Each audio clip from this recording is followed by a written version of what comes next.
It was another one of those hot LA days. Things were about to get interesting when she walked in. Her name was Samantha, and she was beautiful. A regular corpus delicti, with a great chest. Cavity, that is. Something in her socket said beware. Must have been the way they said hello to me. So, sweetheart, you say your husband's been cheating on you with another ghoul? That it? Well, I'll be glad to hear your story. But first, I've got a tawdry tale of my own to tell. It's about a couple of scam artists who want to make a killing, provided they don't kill each other first. I call it Seance.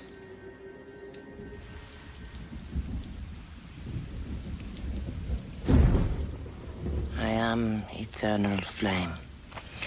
In fire, all things begin and all things return. But I am not death, as the uninitiated would have me. I am point of transition. I am breath that transforms.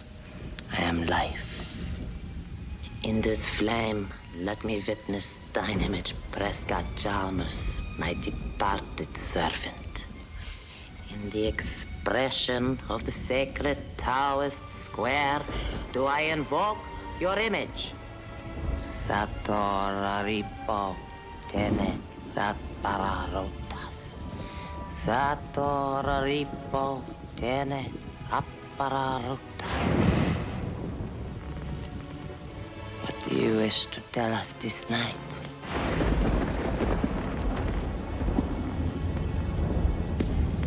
Do you wish to tell us something, O Spirit?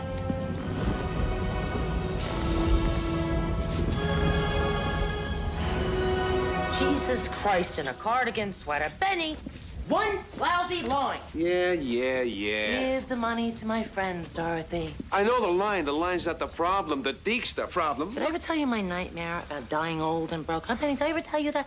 I even got a name for this place, Monkey Island. Yeah, that's cute, Al. Monkey Island, I figure, is a place where the loser cons go at the end, dead-eyed and desperate. Benny, there ain't no life on Monkey Island. And there ain't nobody there to deek either. That's why you hate the place. This isn't Pittsburgh. Remember Pittsburgh, Benny, huh? The first time you once thought to me, the first time you choked. Somebody got dead in Pittsburgh, Benny. Listen to me. We went out of this life, here it is. After this score, you go your way and I'll go mine. We're a great team, Benny. We deserve to walk away rich. Yeah, what we're doing to this lady, we don't deserve to walk away. Madame Leona, are you here? You got spiders in your veins, Al. And you're tangling up my web, sweetheart. Get inside. Will you quit?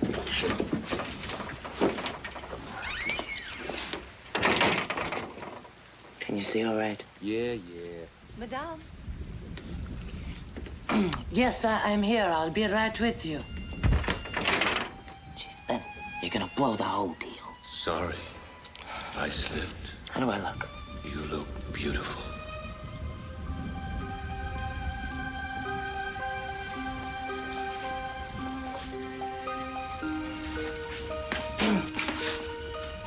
Come in, Mrs. Chalmers. Come in. Madame Leona, this is my new valet, Gibson. Pleasure to meet you, Gibson. You sound a little hoarse. Are you not well, Madame Leona? Oh, just a little cold, my dear. Please, sit down and we'll get started. You may put the briefcase on the table, please. Gee.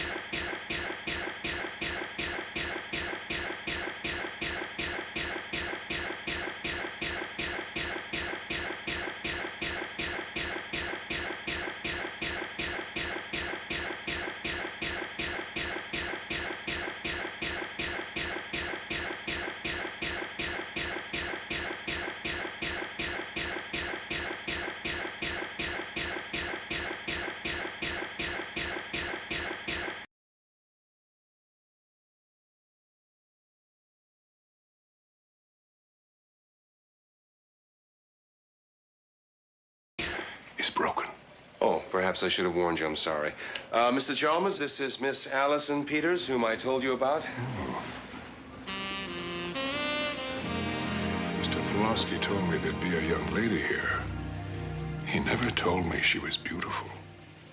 That's because he's an honest lawyer. Seems Mr. Pulaski's been negligent on both our behalves. He should have told me how handsome my cousin is. Please.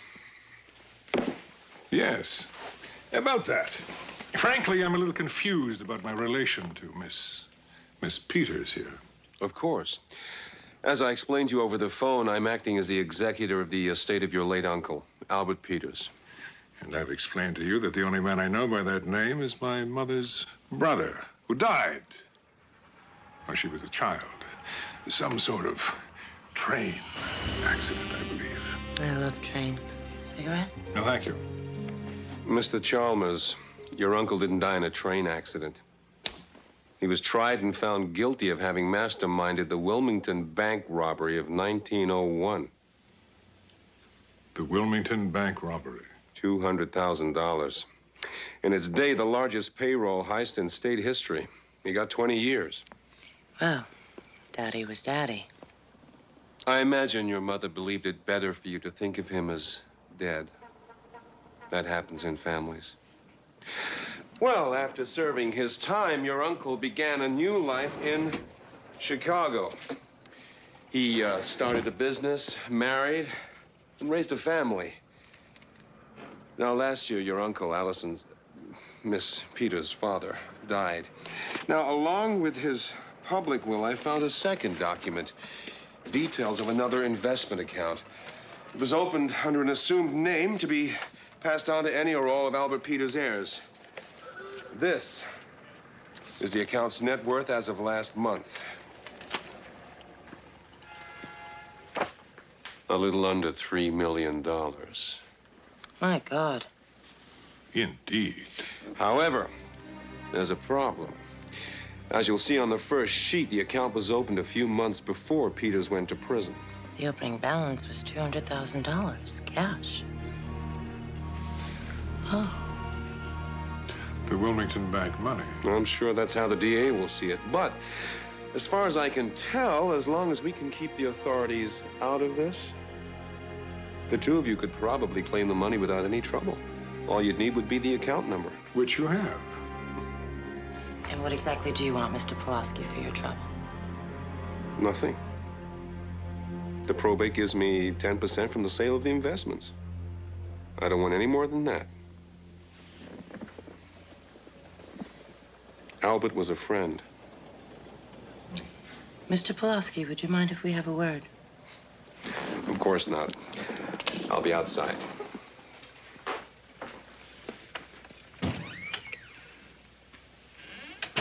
It was an interesting story, but I don't believe a word of it. You and me both, cousin. Although it does explain a few things about Daddy. Oh? Such as? Well, he claimed to be this big World War I hero. But I think the only mustard gas he ever saw was at a hot dog stand at Wrigley Field. I was something of a World War I hero. You have the cane to prove it. I want to do some checking. Why don't we meet later? To talk. Well, I'm only in town for a few days, and I'm staying at the Park Plaza. I don't know where we could meet. Well, then, Miss Peters, why don't we meet there? For the privacy it'll afford us, of course. Of course.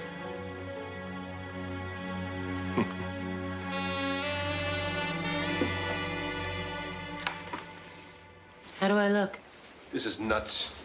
Why do I gotta take pictures anyway? The deek's flowing. Because if the Deke stops blowing, Benny, we whip out the 8x10s and we get him 6 days from Tuesday.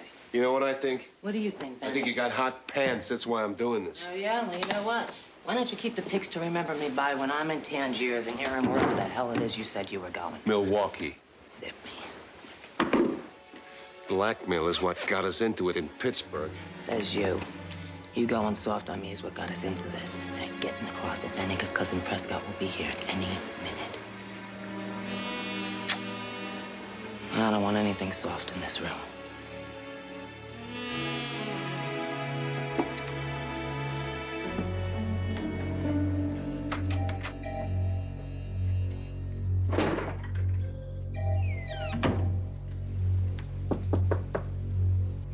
Coming.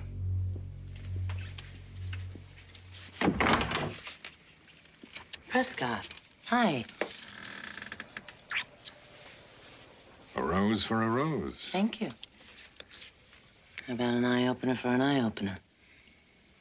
Whatever you're having.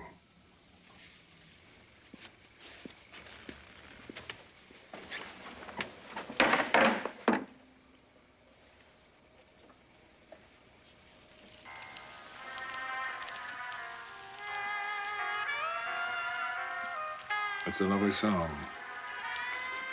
I've never heard it before. It's one of my favorites. I play it all the time.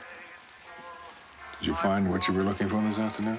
It seems so Mr. Pulaski's on the level. Oh, really? It's a top-shelf portfolio. The investment group guarantees a total buyout.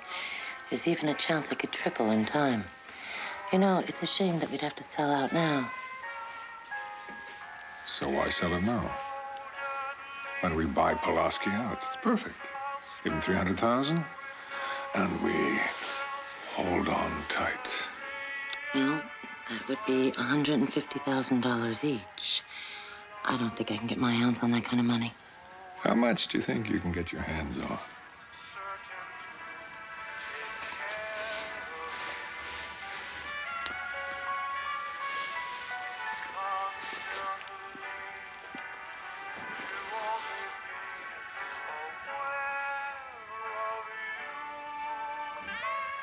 Kissing cousins, aren't we? I shudder at the thought of how many family gatherings we've missed. Shall I? No, darling. I want to see every inch of you.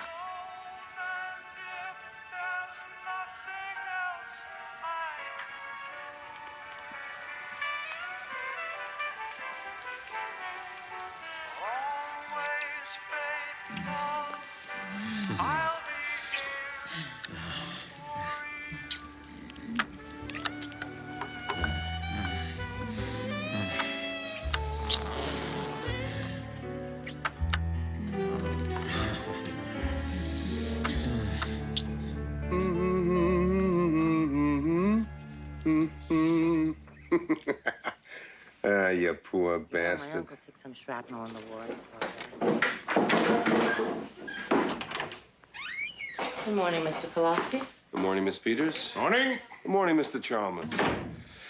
I've done all the paperwork, but as I told you over the phone, I'm against your buying me out. I don't think it's a wise business move.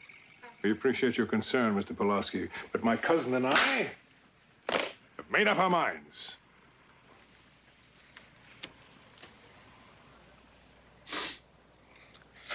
Well, I'll just get you to sign the documents.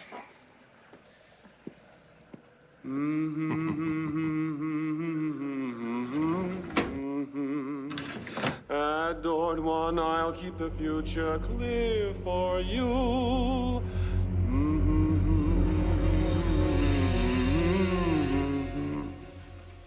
Is that one of your favorite songs, too, Mr. Pulaski? I've been had a couple of two-bit hustlers. Or am I giving you credit for one bit too many? Mr. Chalmers, Save it for the bunco squad. Never mind. Benny, show him the pictures. Okay. Hey, Buster, feast your eyes on those. All right.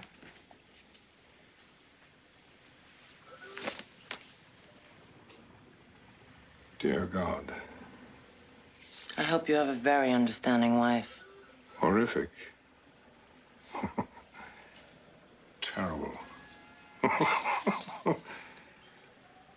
My wife will never see these.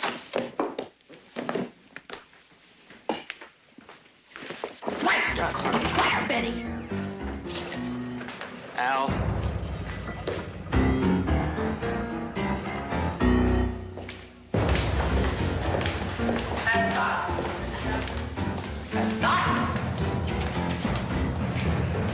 Don't you think you'd like to talk about this? Prescott! I wouldn't do that if I were you, Prescott. Please, Miss Peters. You're capable of many things, but I doubt murder is one of them.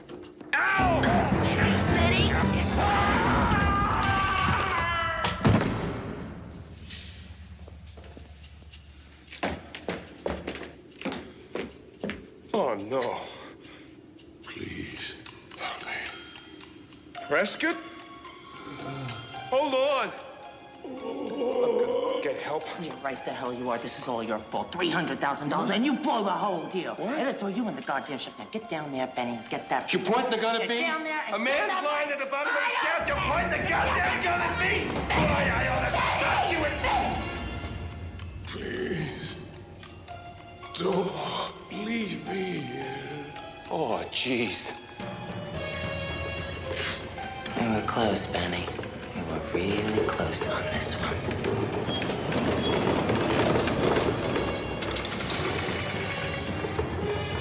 Oh, no.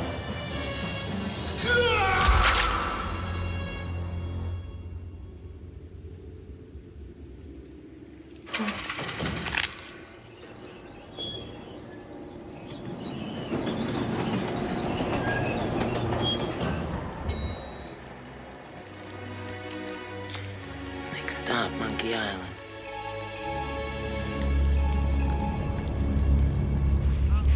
Best double clock ever, and the butter and egg man falls down an elevator shaft. Did you ever hear of a guy dying by falling down an elevator shaft?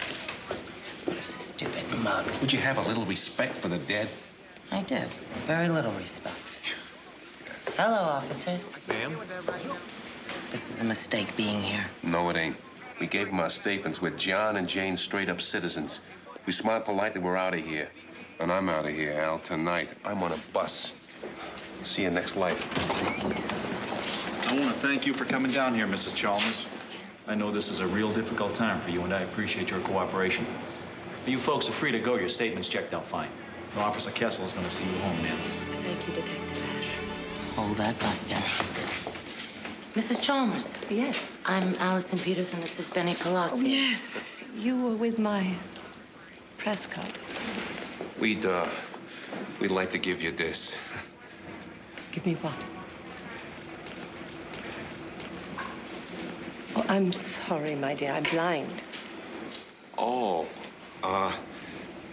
it's his cane. Thank you, my dear.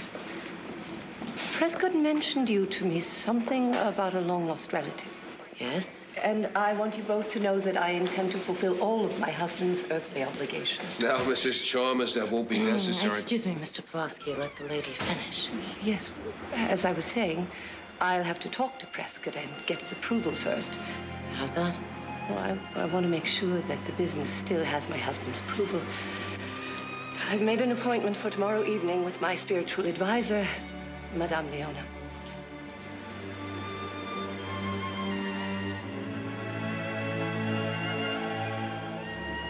Madame Leona, let me hear you say your name again. You are a wicked woman. You wear your wickedness like a call. You wear your wickedness like a cow. Piece of cake, I can imitate her. Yeah? See if you can imitate a dame with scruples. I pity you both.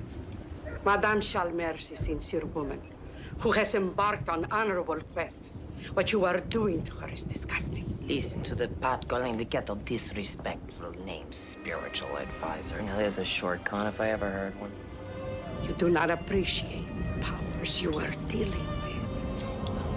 I appreciate that I'm getting tired of you. Al, you ain't got no heart. Benny, I'm not gonna hurt her. I'm just gonna shut her down. Satora tiene appararotas. Satora tiene appararotas. Satora tiene appararotas.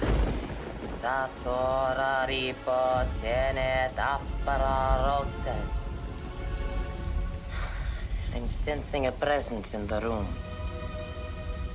My departed servant, Prescott Chalmers, I beseech contact.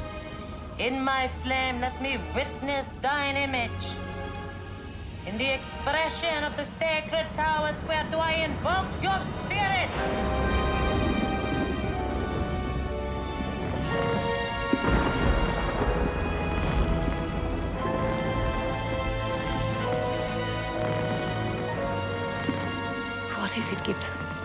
It looks like Mr. Chalmers, Mom. Prescott, is that you? Yes, of course it is. What about the money, Mr. Chalmers? What do you want Dorothy to do with it? Well. Always faithful, I promised I'd be here for you. Prescott? Is that you? Waiting, Mr. Chalmers. Yes, Prescott. What shall we do about Mr. Pulaski and Miss Peters? Shall we give them the money? Yes. I want to give it to them personally.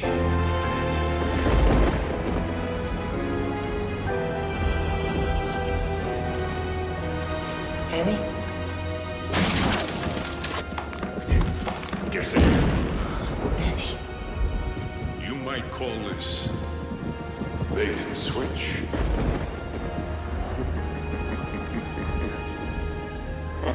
Gibson, what's happening? Mr. Chalmers is looking a bit peaked, Mom. Your friend Benny was right.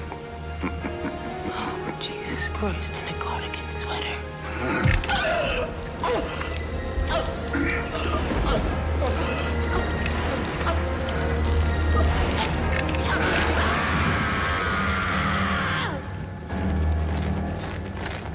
You ain't got no heart.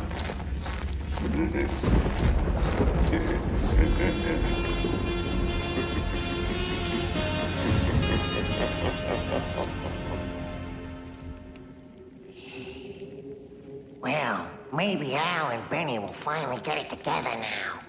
After all, 2 deads are better than 1. As for Sham, it turned out she was right. Her husband was cheating on her with a zombie he'd met on a business trip out to the Ghost. In the end, I decided to let Sam handle things her own way. Go ahead. Slay. 7. Hello, kitties. What's new? I was just in the middle of my deadly dozen. First, I do a few pull-ups, then a few jumping hacks, and then I like to finish with a little die impact aerobics. 8. I'm getting in shape for tonight's tale. It's about an ambitious young actress who's looking for her big break. Will she make it? Only her scaredresser knows for sure. I call this dismal drama Beauty Rest.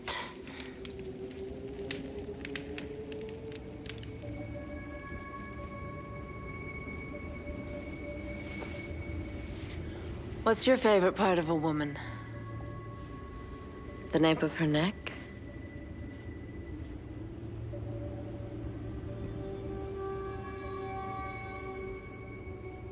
The line of her back? Or the shape of her breasts? Or just maybe it's her mind?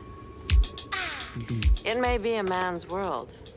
That doesn't mean I have to take it lying down. Because I want to compete. Whether I'm a CEO, or an MD, or an MRS, I want to be taken seriously. Very seriously. That's why I never feel fully dressed until I put on Ball Buster. It's not for just any woman. It's for the woman who means business.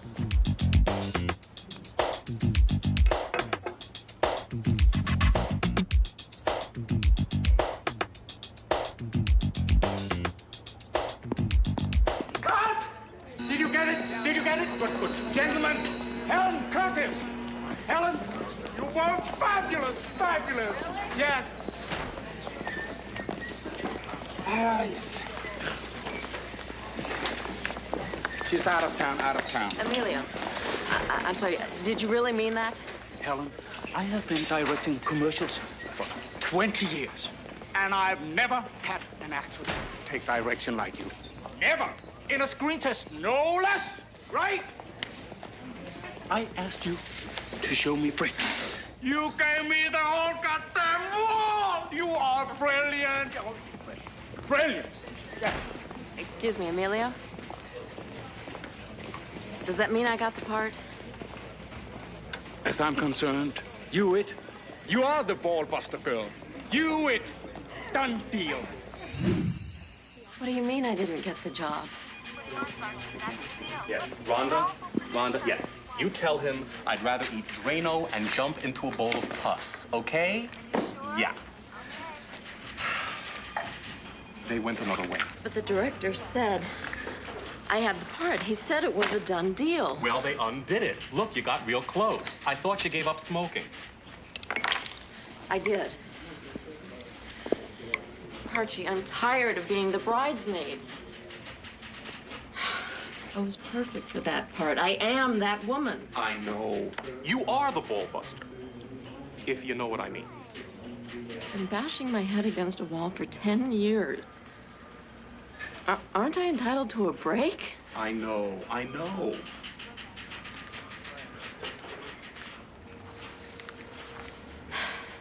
So who did get the part?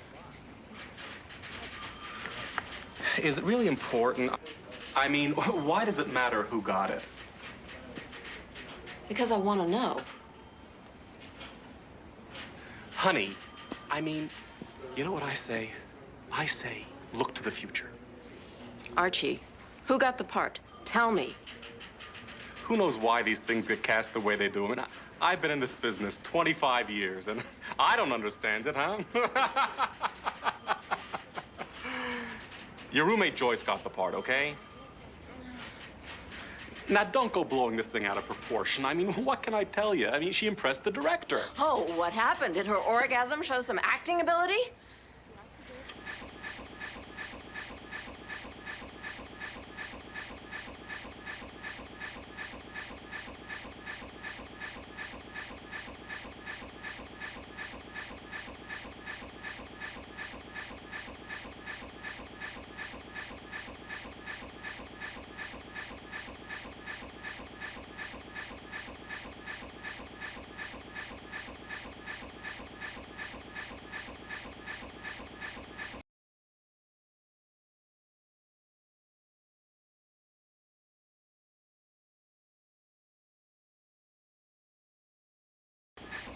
You what I'm willing to do. Fired your ass. Helen? Is that you? Oh my God, I have the best news. You're never gonna guess what happened to me today. Nail polish and die, you little bitch. Gosh, how are you in such a bad mood? Because you're in such a good mood.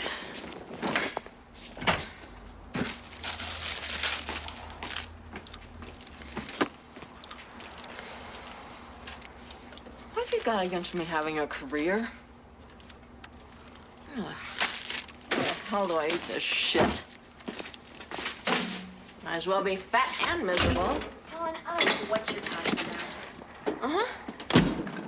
Why is it that every time somebody gets really close to casting me, you suddenly show up with your legs spread? I have never done that.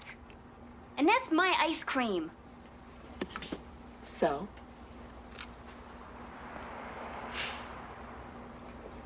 So that's okay. I didn't like that flavor very much anyway. Oh. I want you out of this apartment. But it's my apartment. Go to hell. Helen, would you calm down? Let's talk about this. I thought that we were friends. Don't ever use the word friends in relationship to us. You got me?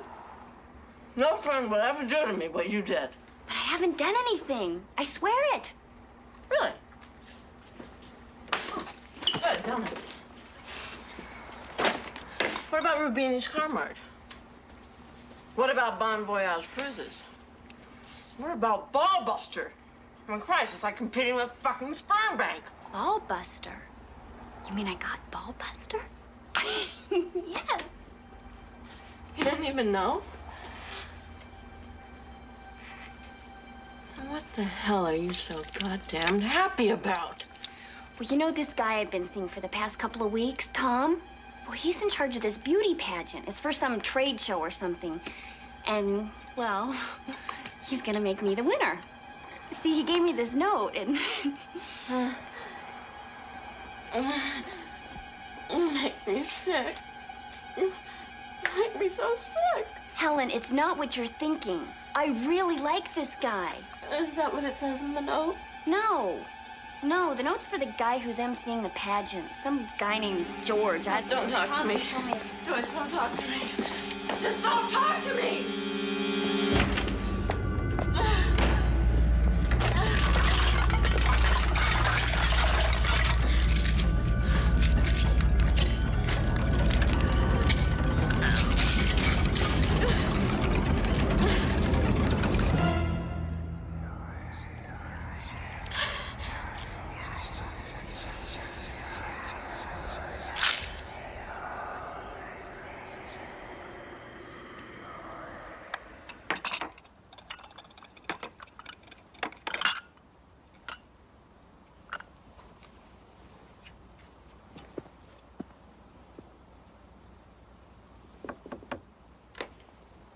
Hi.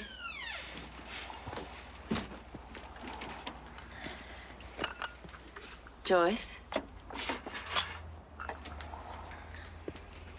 Brought a little peace offering. Really? That's so sweet of you. I'm sorry. I guess I just got frustrated. You know, I've been plugging away at it for so long, and I've got so little to show for it. And you waltz in here with not just one job, but two.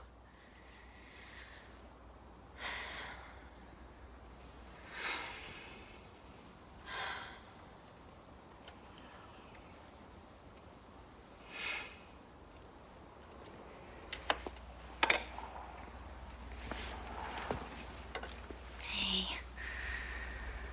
It's okay.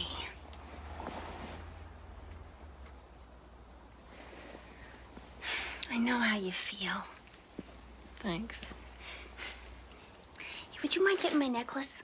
Oh, sure.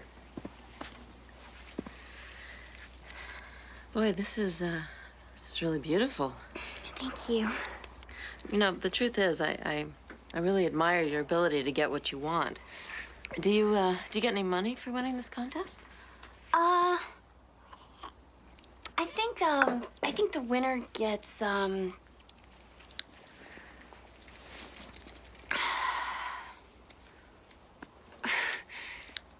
they get to be like the spokesperson for the company. Something like that, you know? Oh, really? That's interesting. What's it for? You know, I think I forgot to ask. You. Isn't that silly of me?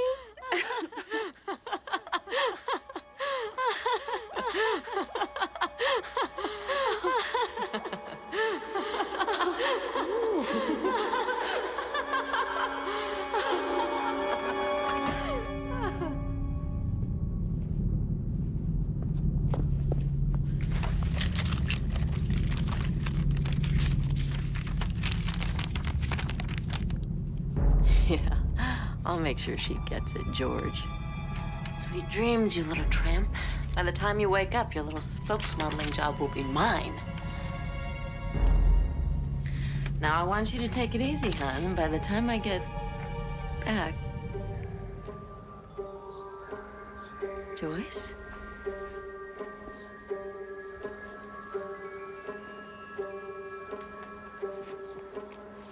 Joyce?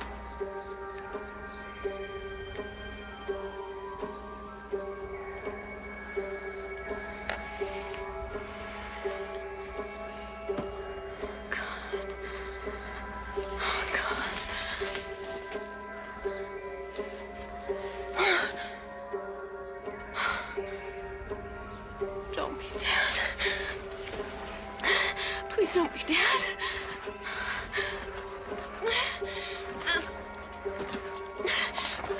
This is not my fault.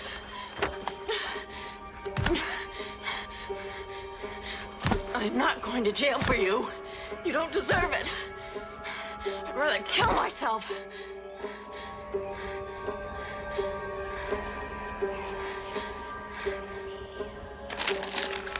The direction my life has been going in has been downhill for so long.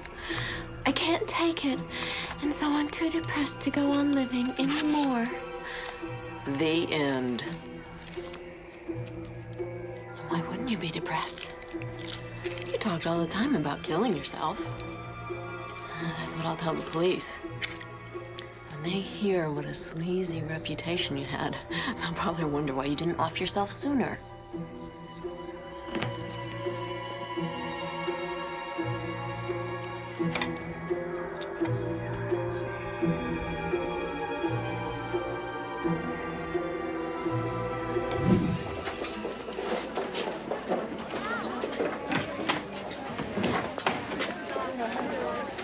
Hi, I'm looking for George. Great, thanks. I have an hour. That's right, Miss Palmer. At 7, the pageant begins with a review of the contestants. And then we do the ball gowns, and then the swimsuits, and then the interviews, and then the judging. Well, who exactly is judging this? A panel of experts, Excuse of me. course. I'm sorry, are you George? That's right. And you are? Actually, if I could talk to you privately for just a moment. Of course. Did that answer your question? Yes, thank you, George. You're sweet.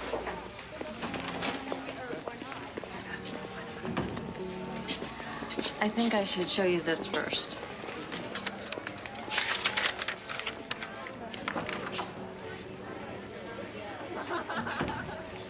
Tom gave you this? Mm-hmm.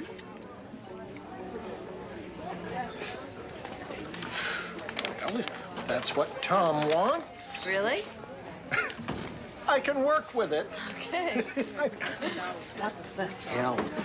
Knowing who the winner is going to be now means that the crew can set up for the grand finale that much quicker. You known Tom a long time? No, just that once.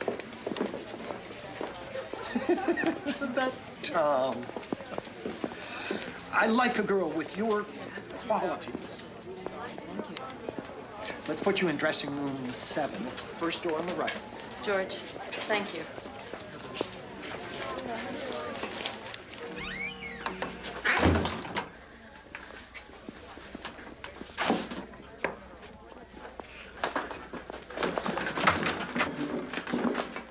Hi. You must be my next door neighbor. I want you to know that I know what you're doing, and I think it's disgusting. What? Not that this contest is a big deal to me, but even if it was, I wouldn't stoop to your level. I wouldn't fuck some stranger just to get a break. Up yours.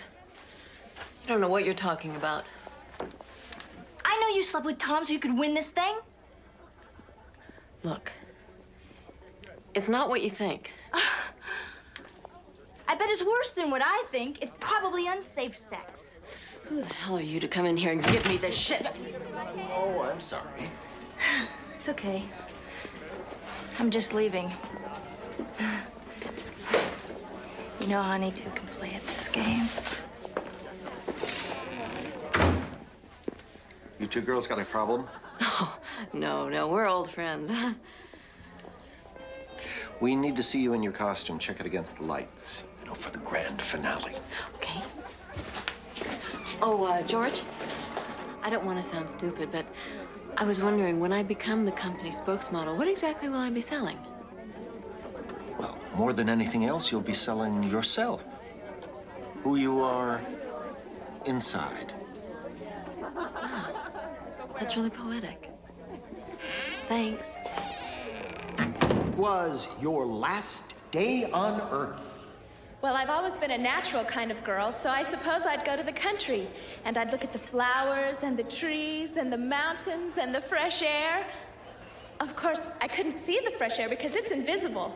But I'd breathe as much of it as I could And that's what I'd do if today were my last day on Earth. Thank you, Sheila. Let's hear it for contestant number 8, Sheila.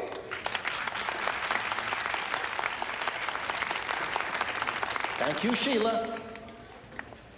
And now, ladies and gentlemen, for our last contestant of the evening, won't you please give a warm round of applause for Helen.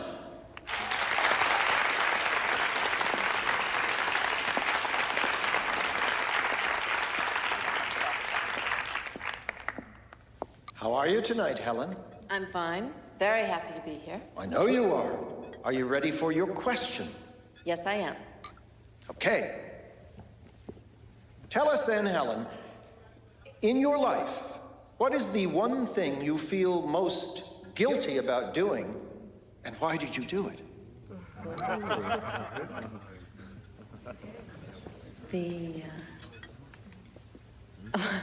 What makes you think I'm guilty? I mean, after all, we've all done bad things in our lives, haven't we, George? But I have no regrets because no matter what, I've been true to myself. And after all, it's what's inside that counts. Right? Good answer, Helen. Let's hear it for Helen. And let's hear it for all our fine young contestants.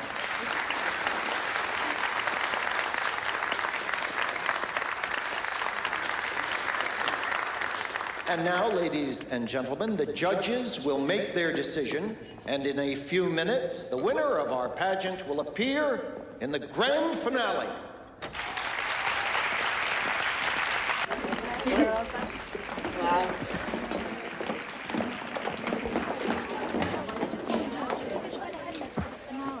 Don't worry about it.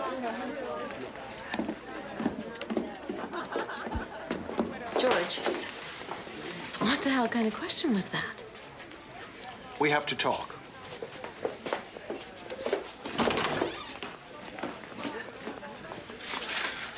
This note, it doesn't exist. It never existed. I'm sorry. Wait a minute. Does this mean I don't win? It's that bitch Drusilla, isn't it? It's out of my hands, honey. It's out of your pants, you mean?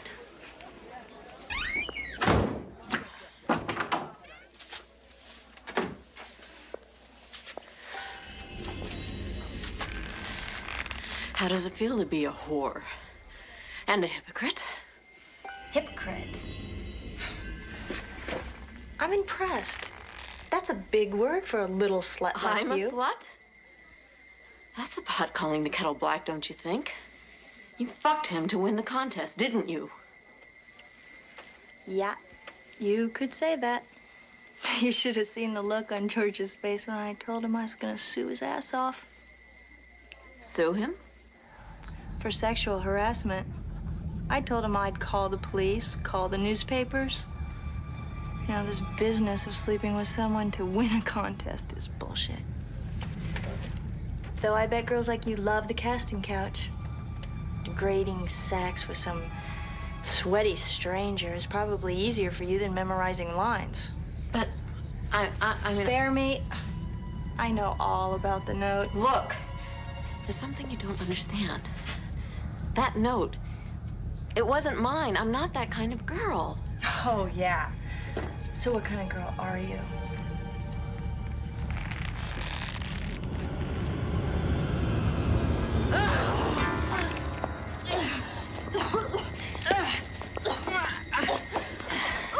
I'm this kind of girl.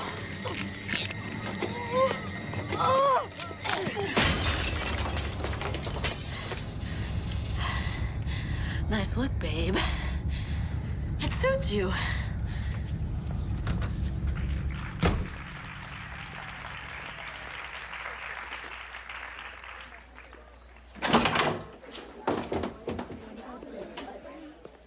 Have you seen Drusilla? Drusilla, no. She left. She left? What do you mean she left? Well, I was talking to her, and she changed her mind. You know about that threat she made? She decided it wasn't worth getting choked up about, so she left. That works for me. You still interested in winning this thing? You bet I am. I like your attitude. Come on.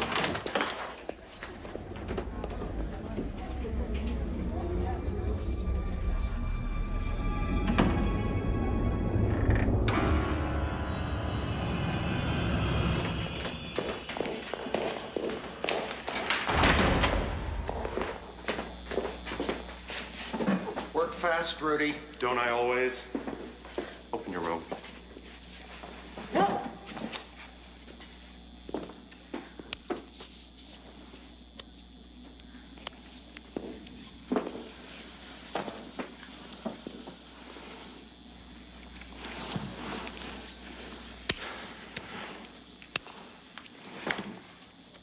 Great bone structure. Thanks.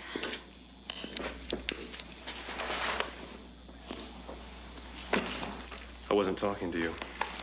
I thought we were gonna go for the natural look, or doesn't my opinion mean anything? Of course, your opinion counts, Rudy. You're part of the team. Wait, this is too heavy. It's not gonna look right. Get your hand away. Listen, I'm really fine with doing my own makeup. I swear to God, George, this is the last year I'm doing this. This whole beauty pageant thing's enough to make me throw up. We should just take them off the streets like the old days. Rudy, Rudy, Rudy. George, would you make him stop? I mean, how the hell am I supposed to model anything looking like this? I wouldn't worry about that. No! No! No!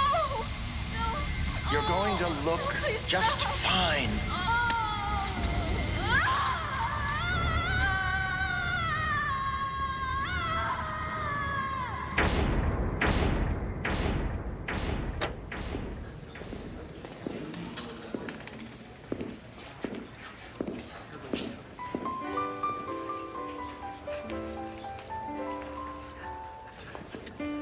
There's something almost magical about a pretty girl. Her smile can melt the hardest heart and set the thing a-whirl. But pretty eyes and lovely hair are things that will not keep. So I agree with those who say that beauty's just skin deep. Here she is, a picture of grace. Two vacant blue eyes in an ashen white face. Though she seems kinda stiff as an ex-human being, how far she will go remains to be seen.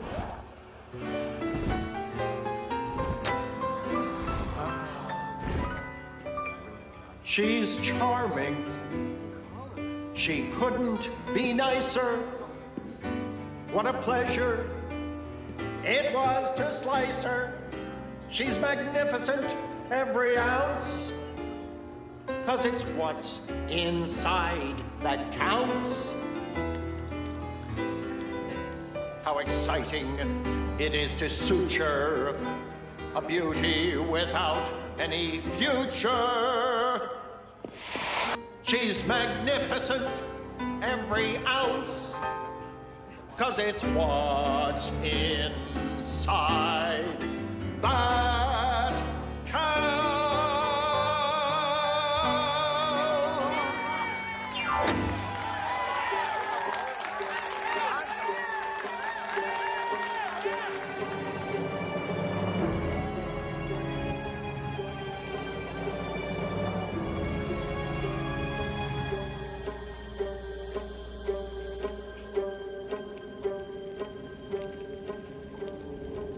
Good old Helen. Talk about an opening night. Now that's what I call a horrid body. Well, I gotta get back to my workout, kiddies.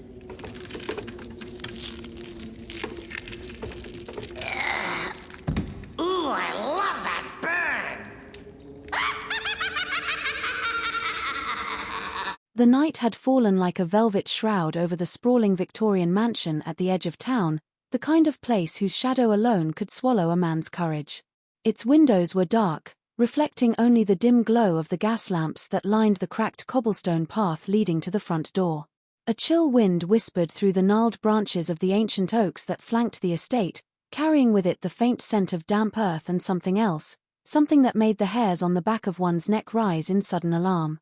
The mansion belonged to the enigmatic Madame Lorraine, a woman of impeccable taste and a reputation that teetered somewhere between admiration and fear. Rumor had it she was a spiritualist of considerable skill, one who could call forth the departed with a mere word, or a gesture, or the flick of a candle flame. Inside, the air was thick with the mingling scents of beeswax and lavender, of old wood and older secrets. The drawing-room was an opulent affair, adorned with dark velvet draperies, ornate candelabras, and portraits of solemn ancestors who seemed to watch every visitor with cold, patient judgment. The fire crackled in the hearth, casting long, wavering shadows across the room and illuminating, for brief moments, the pale faces of those assembled. They were a curious mix, skeptical socialites who regarded Madame Lorraine with polite curiosity, a few true believers clutching amulets and charms, and a man whose nervous energy was almost tangible, as though he feared that one wrong move might summon more than mere spirits from the beyond. The man, Dr. Samuel Hargrove, cleared his throat as he approached the center of the circle that Madame Lorraine had instructed them to form. He was a distinguished figure, with spectacles perched precariously on the bridge of his nose and a meticulously groomed beard, but tonight there was a tension about him, a tightness in his jaw that betrayed the calm, rational facade he presented to the world. He had spent years studying the paranormal from a scientific perspective, cataloguing anecdotal evidence and debunking what he could, but tonight he felt the stirrings of something he could neither measure nor dismiss. The anticipation in the room was almost palpable. Madame Lorraine had promised them an encounter unlike any other, a seance that would bring them face to face with the unseen world that lingered just beyond human perception. "Everyone, please," Madame Lorraine's voice floated across the room, soft and commanding, "take your positions. Light your candles, hold hands, and center yourselves. The veil is thin tonight, and only through unity and focus can we hope to call forth our visitors from the other side." Her eyes, dark and luminous, swept the circle, ensuring each participant's attention was fully captured. There was no mistaking the authority in her tone, no question that she was not a mere charlatan. There was power in her presence, a certainty that this night would be unlike any other. As the group obeyed, the room seemed to grow smaller, the walls drawing closer as the shadows thickened. Each hand held tight to its neighbor, a chain of human warmth in the chill of the unseen. Candles flickered as if stirred by an invisible breath, their flames wavering in erratic rhythm with the collective heartbeat of those present. Madame Lorraine moved to the center of the circle, her black robes flowing like liquid midnight around her, and began to chant in a language that was older than memory, a cadence that resonated deep within the bones of every participant. At first, it was a murmur, a subtle vibration that seemed to ripple through the air itself, but soon it grew in strength and intensity, wrapping the room in a tangible energy that prickled the skin and made the eyes water with its power. Dr. Hargrove felt a shiver run down his spine, involuntary and electric. He wanted to rationalize the sensation, to dismiss it as nerves or the effect of dim lighting and the suggestive atmosphere, but he could not.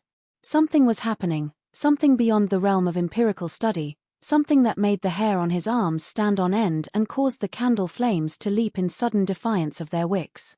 And then, as if the very air had been severed by a sharp, invisible knife, a voice spoke.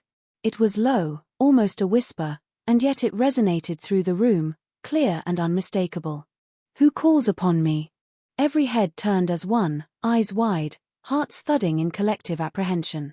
Madame Lorraine's lips moved in silent communion with the unseen entity, her eyes rolling back slightly as she listened, nodding imperceptibly to some invisible interlocutor. Dr. Hargrove felt a chill settle over him like a cloak of ice. The voice was neither male nor female, neither young nor old, but it carried with it a presence, an intelligence, a consciousness that made every skeptic in the room shift uncomfortably in their seat. "It is you," Madame Lorraine finally intoned, "who has been summoned. Speak to us, for we are here to hear." The candles flickered violently, casting grotesque, dancing shadows across the walls, making the portraits of Madame Lorraine's ancestors seem almost alive. The participants gasped, some clutching at their neighbors, others holding their breath, unsure whether to speak or flee. And then, without warning, the chandelier above them swung, a slow, menacing arc that sent sparks of light dancing across the walls. A cold wind whipped through the room, extinguishing half the candles, leaving the circle in semi-darkness, illuminated only by the remaining flames and the glowing embers in the fireplace. Dr. Hargrove's rational mind screamed for an explanation, some logical cause for the phenomena he was witnessing, but the longer he stared into the fire, the more he realized that logic was useless here. This was no trick of mechanics or simple mischief. The room was alive with something else, something that moved with intent, with awareness, with a sentience that defied human understanding. And then he heard it again, closer this time, more insistent. "Answer me, answer me." The words vibrated in his chest, seeming to bypass his ears entirely, embedding themselves directly into his consciousness. His hand, trembling, sought that of the person next to him, finding a reluctant anchor in the human chain. Madame Lorraine's chant grew more urgent, a desperate rhythm that seemed to wrestle the entity into cooperation, negotiating unseen terms in a language that predated the living. And then, as suddenly as it began, the room fell silent. Even the fire seemed to pause, every crackle and pop suspended in a pregnant moment of anticipation. A figure began to form in the center of the circle. It was hazy at first, like smoke caught in a beam of moonlight, but it quickly coalesced into a discernible shape. A woman, her features sharp and aristocratic, her eyes hollow but full of accusation. Her presence radiated a sorrow so profound that the participants felt it pressing upon their chests, making it hard to breathe, making the walls themselves seem to bow under the weight of grief. Dr. Hargrove stared in awe and fear, unable to speak, unable to move, caught in the magnetism of a presence that was both beautiful and horrifying. "Who dares disturb my rest?"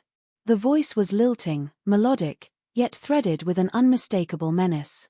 It was the voice of the woman who had been trapped in some ancient wrong, calling from beyond the grave to confront those who dared to summon her. Madame Lorraine's eyes met Dr. Hargrove's, and in that glance, he understood a silent warning. This was no ordinary spirit, no benign ghost seeking closure. This was something else, something that had waited decades, perhaps centuries, to be called forth, and now that the veil had been pierced, it would not be denied.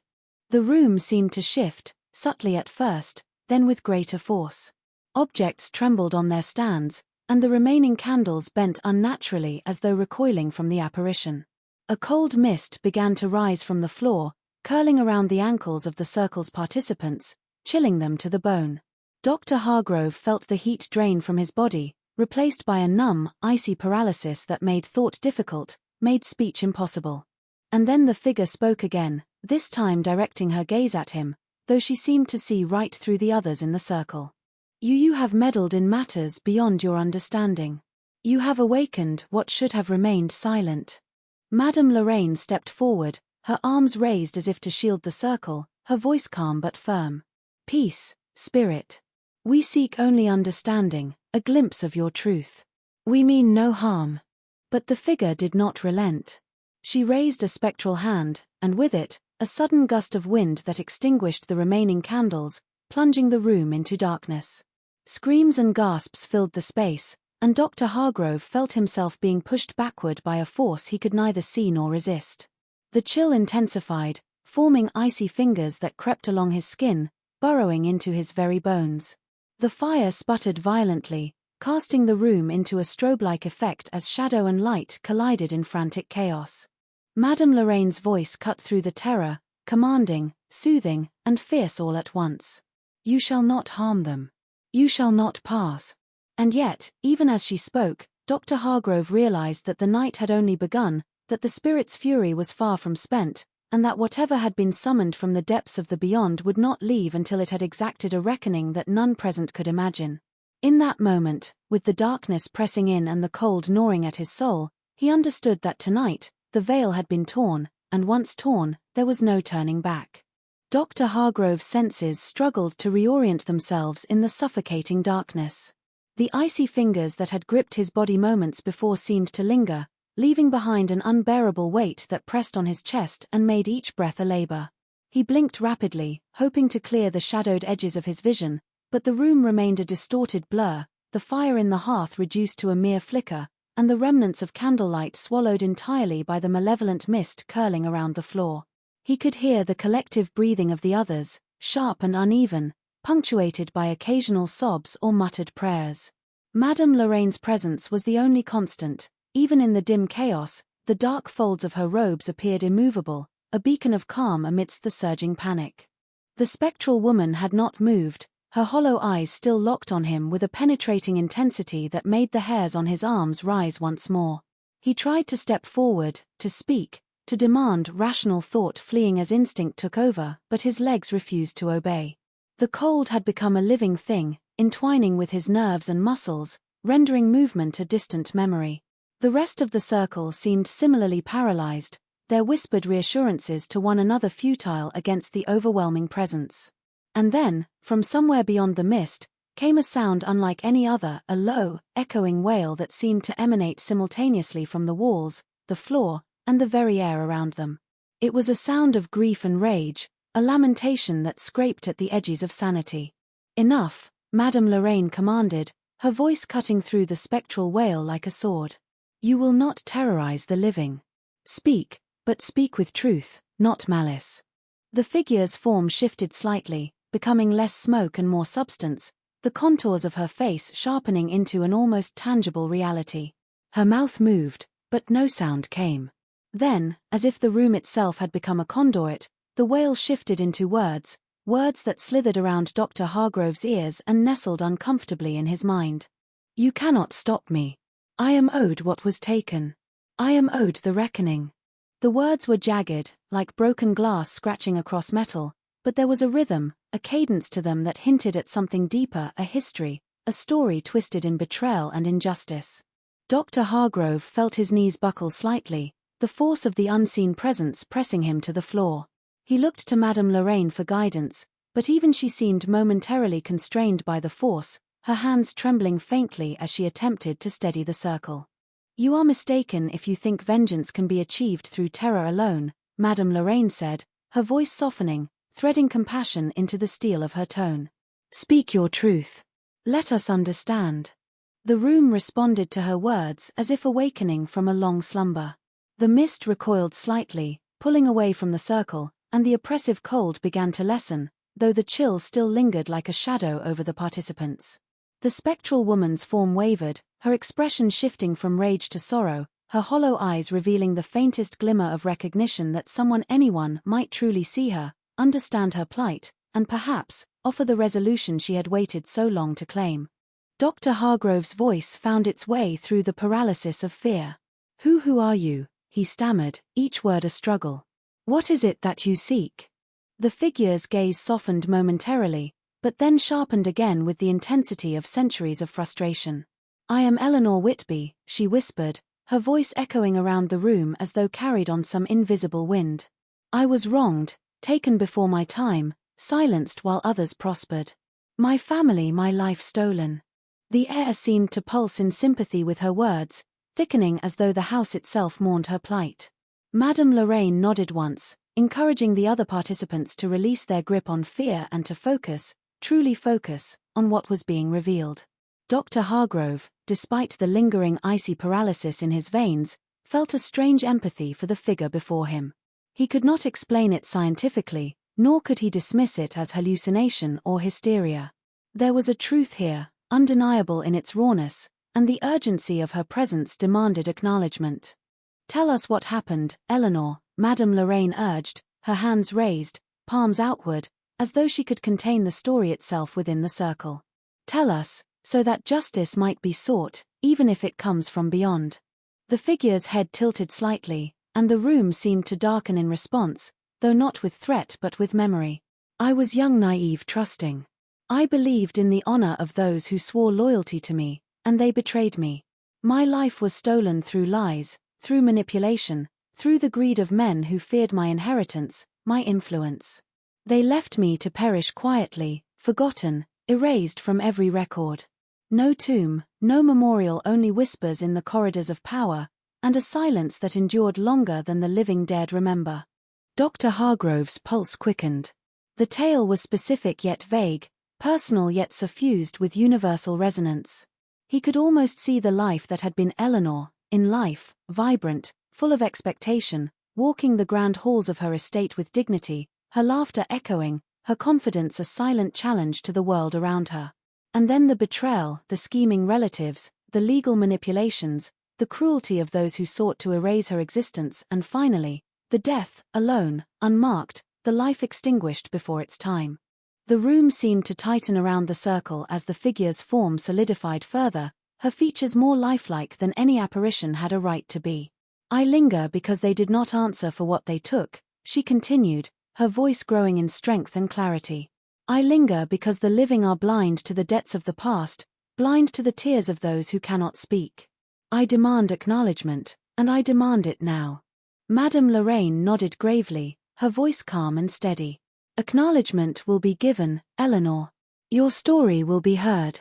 But vengeance, true vengeance, is a path that consumes all, even the wronged. Let us guide your purpose into resolution, not ruin.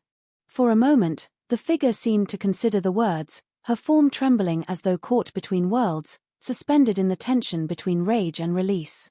Dr. Hargrove felt the intensity of her presence like a physical weight, pressing on his consciousness, demanding action, demanding empathy, demanding understanding. And then, slowly, almost imperceptibly, the tension began to shift.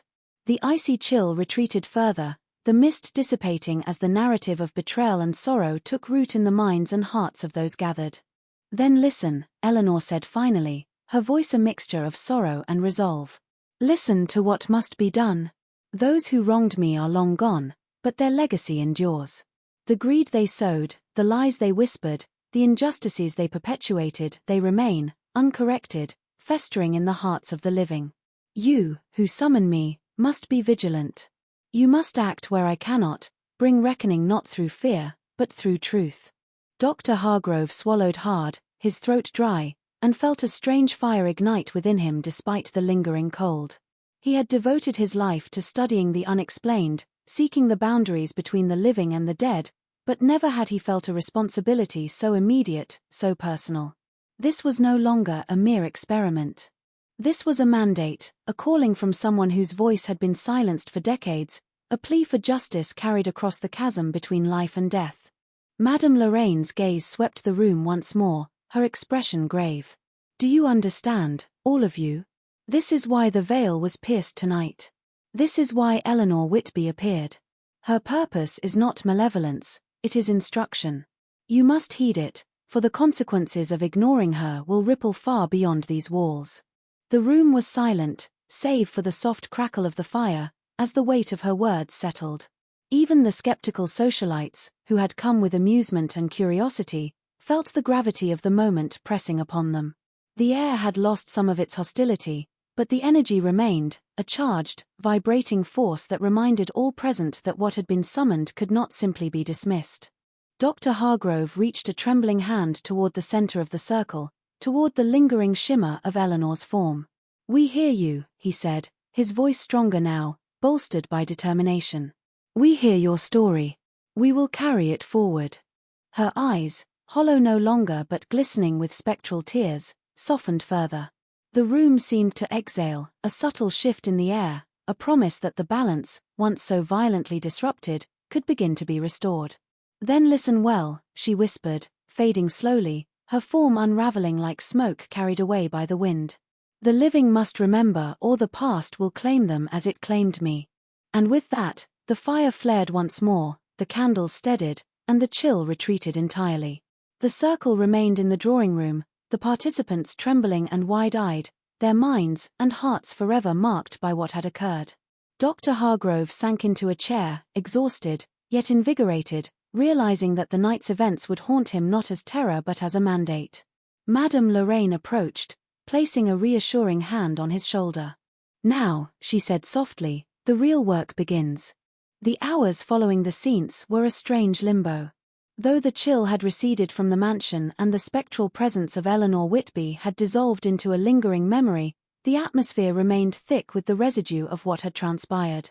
Dr. Hargrove walked the grand hallways alone, his steps echoing against the marble floors, each sound magnified in the cavernous space.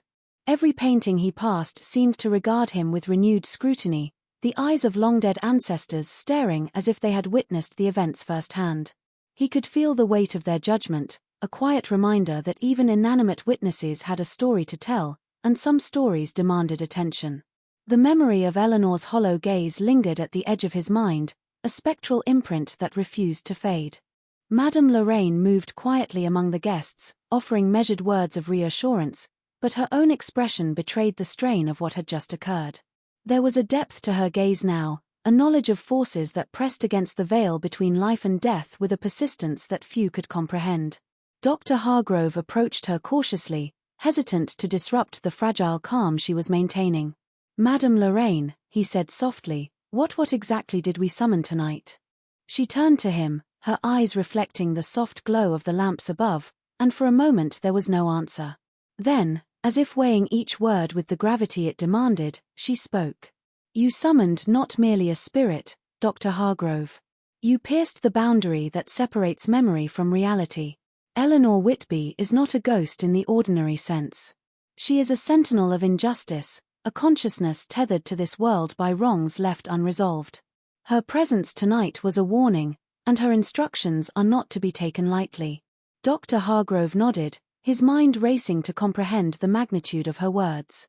He had spent years approaching the paranormal with the cold lens of science, cataloguing evidence, formulating hypotheses, seeking patterns. But the events of the night had shattered that framework entirely. This was not a phenomenon that could be measured with instruments, not a puzzle to be solved by charts or equations. This was something alive, sentient, purposeful, and it had chosen them as the vessels through which its message would be carried. "We must act," he said, his voice low, carrying the weight of conviction. If Eleanor has asked us to carry forward a reckoning, then we cannot simply ignore it. We cannot allow her suffering to be erased again, not by indifference or inaction." Madame Lorraine's lips pressed into a thin line. "The path ahead will be perilous. Those who wronged Eleanor are not the ones we can confront directly, they are long dead. But their influence persists, woven into the structures and lives they shaped. To unravel that influence is to invite danger. Be prepared, Dr. Hargrove. The living are often more dangerous than the dead when confronted with truths they would rather bury."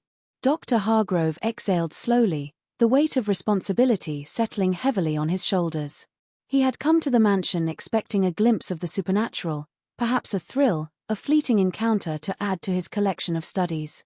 He had not anticipated being entrusted with the continuation of a century-old injustice, nor had he expected the quiet, insistent pull of a spirit demanding that he become an agent of retribution and truth. Over the following days, Dr. Hargrove immersed himself in research. He pored over archives, combed through property records, wills, and letters, and sought out old newspapers that chronicled the lives and deaths of those connected to Eleanor Whitby. Each document was a thread, and as he wove them together, a tapestry of deceit and betrayal emerged, intricate and horrifying in its complexity. Eleanor's family, once prominent and powerful, had been fractured by avarice, her life erased with deliberate precision. The threads of corruption ran deep, touching institutions and descendants who carried forward the original sins without awareness of their origin. As he worked, Dr. Hargrove felt Eleanor's presence, not as a haunting, but as guidance. Occasionally, he would feel a brush of cold across his hand, a faint whispering in the quiet of the archives, a fleeting image in his mind that illuminated a path forward. He began to understand that this was the method of her communication, subtle, persistent, insistent. She did not command directly, she nudged, guided, and revealed. It was a partnership of sorts, the living and the dead, bound together by the imperative of truth. One evening, as the sun dipped below the horizon and the shadows of the city stretched long across the streets, Dr. Hargrove received an unexpected visitor. It was one of the socialites from the Seance, a woman named Clarissa Bellamy, whose curiosity had initially seemed shallow, but whose demeanor now carried an intensity that hinted at deeper involvement. She had come unannounced, her expression a mixture of determination and unease. "I couldn't ignore it," she said, her voice trembling slightly. "After that night I keep seeing her, feeling her. I think she chose you, but I also think she needs more than one voice. Dr. Hargrove regarded her carefully, noting the sincerity in her eyes. Eleanor's presence is persistent, he admitted. She is not merely seeking acknowledgement, she is seeking action. If you feel her guidance as well, then perhaps you can assist. Clarissa nodded. I want to help. I feel like I have to. But I don't know where to start. Together, they began the painstaking process of mapping the connections that had sustained the injustices inflicted upon Eleanor Whitby. Each discovery brought them closer to understanding the extent of the corruption, the lingering influence that had allowed the sins of the past to persist unchallenged. It was a web, intricate and interwoven, spanning generations, and to untangle it required both courage and ingenuity. Dr. Hargrove felt the weight of Eleanor's expectation with each revelation, a silent urging to act, to confront, to restore balance in whatever way was possible.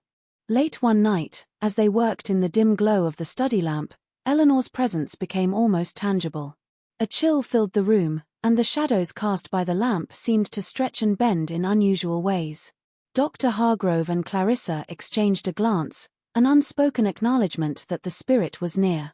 You are close, Dr. Hargrove whispered, more to himself than to Clarissa. She is showing us something. The lamp flickered violently, and for a brief, terrifying moment, the room seemed to warp.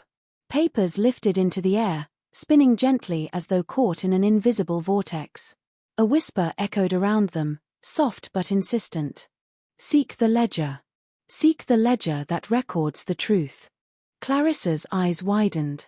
The ledger, do you know where that might be? Dr. Hargrove hesitated. He had encountered references to a family ledger in his research, a document said to contain the detailed accounts of Eleanor's family and the manipulations that led to her demise. It had been rumored to vanish with the death of the last patriarch, hidden in a secure location, never to be found. Yet Eleanor's insistence was unmistakable. The ledger existed, and it was key to unveiling the full truth. For the next several days, they followed the trail, piecing together the clues hidden in old letters, forgotten ledgers, and archived diaries. Each step brought them closer, but also deeper into danger. Someone, or something, was aware of their quest. Strange occurrences plagued them, doors that slammed shut without reason, shadows that moved independently of light sources, and the unsettling sensation of being watched. Dr. Hargrove realized that Eleanor's presence, while guiding, was not protecting them from the remnants of the influence that had sustained her oppression. The past had defenders, spectral and otherwise, and they were willing to act to preserve its secrets. Finally, in a crumbling wing of the old Whitby estate, they discovered a hidden compartment behind a false wall in what had once been the family study. Dust and decay clung to the air, and the faint outline of cobwebs suggested that the space had remained untouched for decades. Inside lay a bound volume, leather-worn and cracked, the edges of its pages yellowed with age. This, they realized, was the ledger, the key to Eleanor's past and the evidence necessary to reveal the truth. Dr. Hargrove opened the book with reverent hands. The pages were filled with meticulous accounting, detailing transactions, transfers, and manipulations that had systematically erased Eleanor's life and advantages. Each entry was a dagger of revelation, exposing the breadth of deceit and the cold efficiency with which it had been carried out. Clarissa leaned over his shoulder, reading in stunned silence as the scope of the injustice unfolded before them. This is worse than I imagined," she murmured, her voice barely audible. "They didn't just take her inheritance, they erased her entirely." "Yes," Dr. Hargrove said, his jaw tight with anger and determination. "And now it is our responsibility to restore it, or at least to ensure that the truth is known." Eleanor's voice, long silenced, must finally be heard. Outside, the wind howled against the mansion's walls, a distant echo of the spirit's lingering presence. Inside, Dr. Hargrove and Clarissa began the delicate process of documenting their findings, preparing to confront the modern-day descendants and institutions that had unknowingly perpetuated Eleanor Whitby's legacy of erasure. The ledger, heavy with centuries of deceit, now rested in their hands, a conduit of truth and a catalyst for reckoning. And though the house was silent, and Eleanor's form no longer visible, Dr. Hargrove could feel her watching, waiting, ensuring that the living carried forward her mandate. It was a sobering realization. The dead, when wronged, did not fade quietly. They lingered, they guided, they demanded that justice be enacted, even across the span of decades. The following morning, Dr. Hargrove awoke to the sound of persistent rain against the mansion's towering windows. The storm had swept in overnight, draping the surrounding landscape in a veil of grey and wet, muffled quiet. He sat on the edge of his bed, the ledger resting on the small table beside him, its leather cover scuffed from the night's discovery. Even in the mundane light of day, it seemed to pulse with significance, as if the pages themselves carried the weight of Eleanor Whitby's unresolved existence. He ran his fingers over the binding, feeling a shiver not from the cold, which had long since returned to normal, but from the realization that he now bore a responsibility far beyond anything he had ever encountered. Clarissa had arrived hours earlier, bringing with her a quiet determination that seemed to contrast with the chaotic events of the previous night. The rain had soaked her coat, and her hair clung in damp tendrils to her face, but she did not appear to mind. She moved with purpose toward the study, glancing at Dr. Hargrove with a mixture of urgency and apprehension. "We cannot delay," she said simply. "The ledger must be examined thoroughly, every entry accounted for. If Eleanor's story is to be told, we cannot miss a single detail." Dr. Hargrove nodded, rubbing the fatigue from his eyes. "You're right. But we must also consider the consequences. The ledger reveals more than just theft, it exposes the networks of influence, the manipulation of fortunes and reputations, and the silent enforcers who maintained the Whitby family's dominance even after Eleanor's death. Publishing this truth will shake the foundations of the living world." Clarissa glanced down at the floor, biting her lip. "Some will resist. Some will deny. But she chose us, and we cannot turn back. We have to be the voice she never had, the reckoning she never received." With the room lit only by the pale grey light filtering through the rain-streaked windows, they began the painstaking process of documenting each entry, cross-referencing names, dates, and events. The ledger was a meticulous record of greed and deceit, fraudulent transactions, falsified documents, letters of coercion, and detailed accounts of property transfers that erased Eleanor from the family's holdings entirely. Each page was a testament to the cruelty of those who had sought to silence her, and each revelation sent a wave of anger and sorrow through both Dr. Hargrove and Clarissa. Hours passed unnoticed as they worked, the rain a constant rhythm against the glass, the storm outside echoing the storm within their minds. Occasionally, the temperature in the room would drop suddenly, a subtle reminder of Eleanor's presence, her watchful attention ensuring that the ledger's secrets were faithfully recorded. At times, the flicker of the gas lamp cast shadows that seemed to move independently, forming shapes at the corners of their vision. Dr. Hargrove felt it was a warning, a gentle pressure, a reminder that they were not alone in this task, that the spirit of Eleanor was guiding their hands and keeping the truth alive. By late afternoon, they had traced the ledger's entries to the modern-day beneficiaries of the Whitby fortune. The connections were intricate, and some of the descendants were unaware of the origins of their wealth. Others, however, carried forward the same cunning and ruthlessness, subtly maintaining the legacies of manipulation and oppression. It became clear that confronting these individuals directly would require caution, planning, and a thorough understanding of the intricate web of influence that had been spun over decades. Dr. Hargrove leaned back in his chair, exhausted, and rubbed his temples. "This is more than I anticipated," he admitted. "I thought the ledger would tell a story, but it's a blueprint, a map of systemic injustice that continues to this day. We can't just expose it casually, we need strategy, evidence, and timing. Otherwise, those who benefit from this corruption will bury us, as they did Eleanor." Clarissa nodded, her expression grim but resolute. "We need allies, people we can trust, who understand the gravity of what we've uncovered. And we need to act swiftly. The longer we wait, the more entrenched their power becomes. Eleanor is counting on us to finish what she could not." As they discussed the next steps, a sudden chill swept through the study, and the gas lamp flickered violently. Both looked up, hearts quickening, as a faint whisper threaded through the room. "Time is short, act before the veil closes again." The words, though soft, carried an undeniable urgency. Dr. Hargrove's pulse quickened. Eleanor was not merely guiding them, she was pressing them, reminding them that their window of opportunity was narrow. Every delay increased the risk that the truth might be lost or twisted, as it had been once before.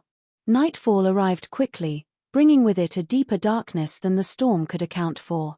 Shadows crept along the walls, stretching and twisting unnaturally, as if the house itself were alive, responding to the unresolved energy that clung to it. Dr. Hargrove and Clarissa moved carefully through the corridors, carrying the ledger in a protective bundle. Every creak of the floorboards, every whisper of wind against the windows, felt amplified in the tense silence. The house seemed to hold its breath, as though waiting for the next act to unfold. They descended to the library, a vast room filled with towering shelves of books, many of them ancient and brittle with age. Here, Dr. Hargrove had discovered references to additional documents that might corroborate the ledger's claims, private correspondence, estate records, and diaries that had remained hidden for generations. The task now was to locate these items, verify their authenticity, and assemble a comprehensive account of Eleanor Whitby's life and the injustices she had endured. Hours turned into days as they combed the archives, piecing together the fragments of the past. Eleanor's presence remained constant, a subtle but persistent guide, revealing hidden compartments, illuminating faded text, and occasionally whispering warnings when they overlooked crucial details. Dr. Hargrove found himself growing attuned to these cues, recognizing the small changes in temperature, light, and sound that signaled her intervention. Clarissa, too, seemed to respond instinctively, her intuition heightened in a way that mirrored his own. One evening, as they worked in near silence, a sudden gust of wind blew through the library, extinguishing the candles and sending papers fluttering across the room. The chill returned with a vengeance, and both felt the unmistakable presence of Eleanor materializing before them. Her form was less defined than before, more like a shimmer in the air, yet her eyes burned with a determined intensity. "You are close," she whispered, her voice threading through the storm outside. "Do not falter. The ledger is only the beginning. The truth must be complete, or the reckoning will be incomplete." Dr. Hargrove swallowed hard, nodding in acknowledgement. "We understand, Eleanor. We will not falter." Clarissa's hands shook as she gathered the scattered papers. "We've found additional ledgers," she said, her voice barely audible over the storm. "They corroborate everything in the main ledger and more. It's even worse than we thought." Eleanor's presence flickered, as if acknowledging the gravity of the revelation. "Then act," she urged. "Act swiftly, act decisively. Let the living bear witness, for they are the ones who must carry the burden of justice. The dead cannot intervene forever." Dr. Hargrove and Clarissa exchanged a glance, the unspoken understanding passing between them. The time for careful planning was ending. The storm outside mirrored the urgency within their hearts, a violent, relentless force that demanded action. They gathered the ledger and supplementary documents, preparing to leave the mansion and confront the realities of a world that had long been blind to the consequences of its ancestors' sins. As they stepped into the night, the rain soaking their coats and hair, Dr. Hargrove felt the weight of Eleanor's presence one final time before it receded into the shadows.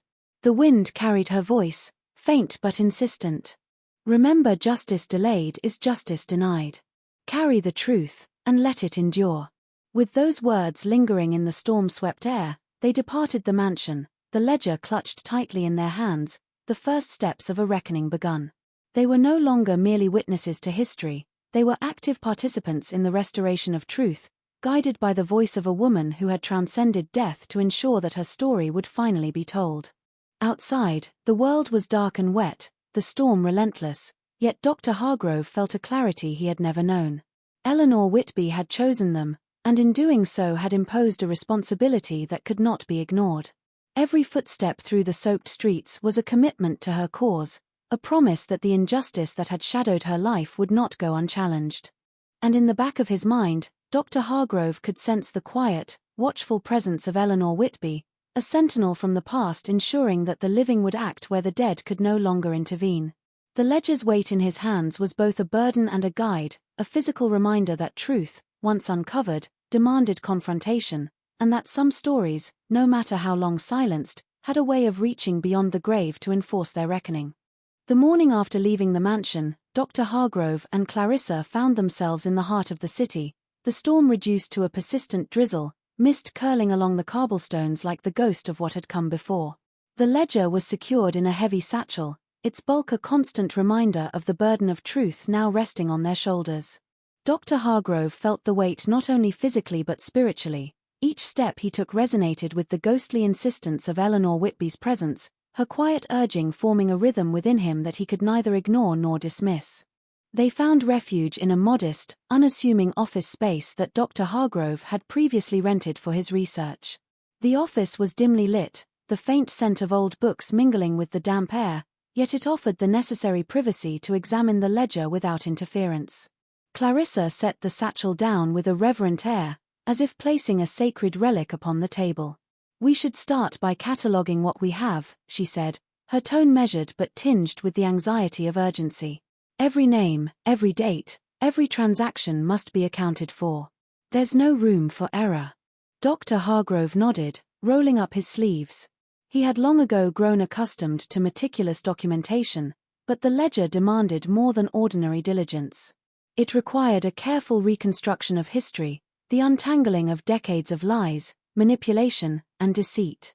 Each entry they examined painted a clearer picture of Eleanor's life, and each revelation deepened their resolve. Hours passed in near silence, punctuated only by the scratching of pens and the occasional whispered question.